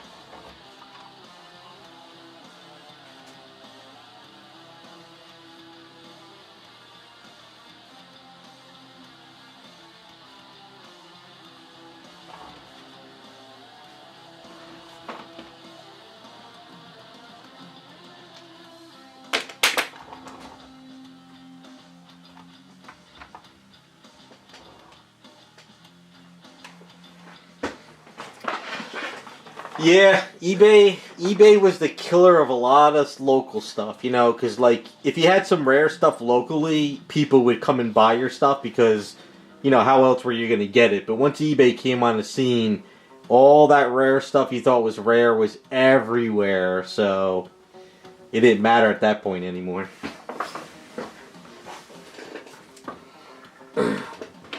eBay killed the Spawn McFarlane market because that stuff was rare, but then once eBay started, realized that everybody had those rare figures everywhere, you know? But, oh well.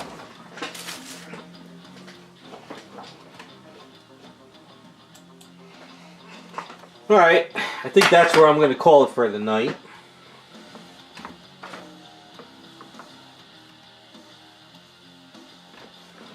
Oh, yeah, before I call it, Scott, supposedly that $600 rule is in effect for this year, so next year you gotta... Yeah, you gotta look into it. That's a shit show. That's gonna screw over everybody.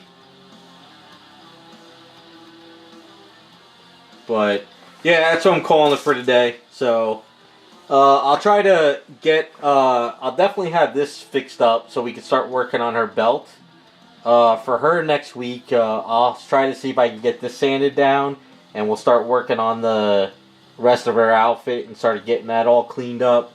And then I want to try to figure out what to do on her cuffs a little bit more, and then we can start working on her neck piece too. But it's kind of where I'm at right now. But all in all, we're getting there.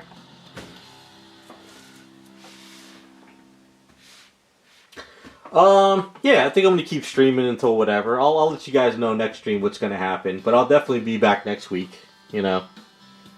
See how things go. I don't have any plans of doing anything else. But, alright, that's where I'm calling it. You guys have a good rest of your weekend.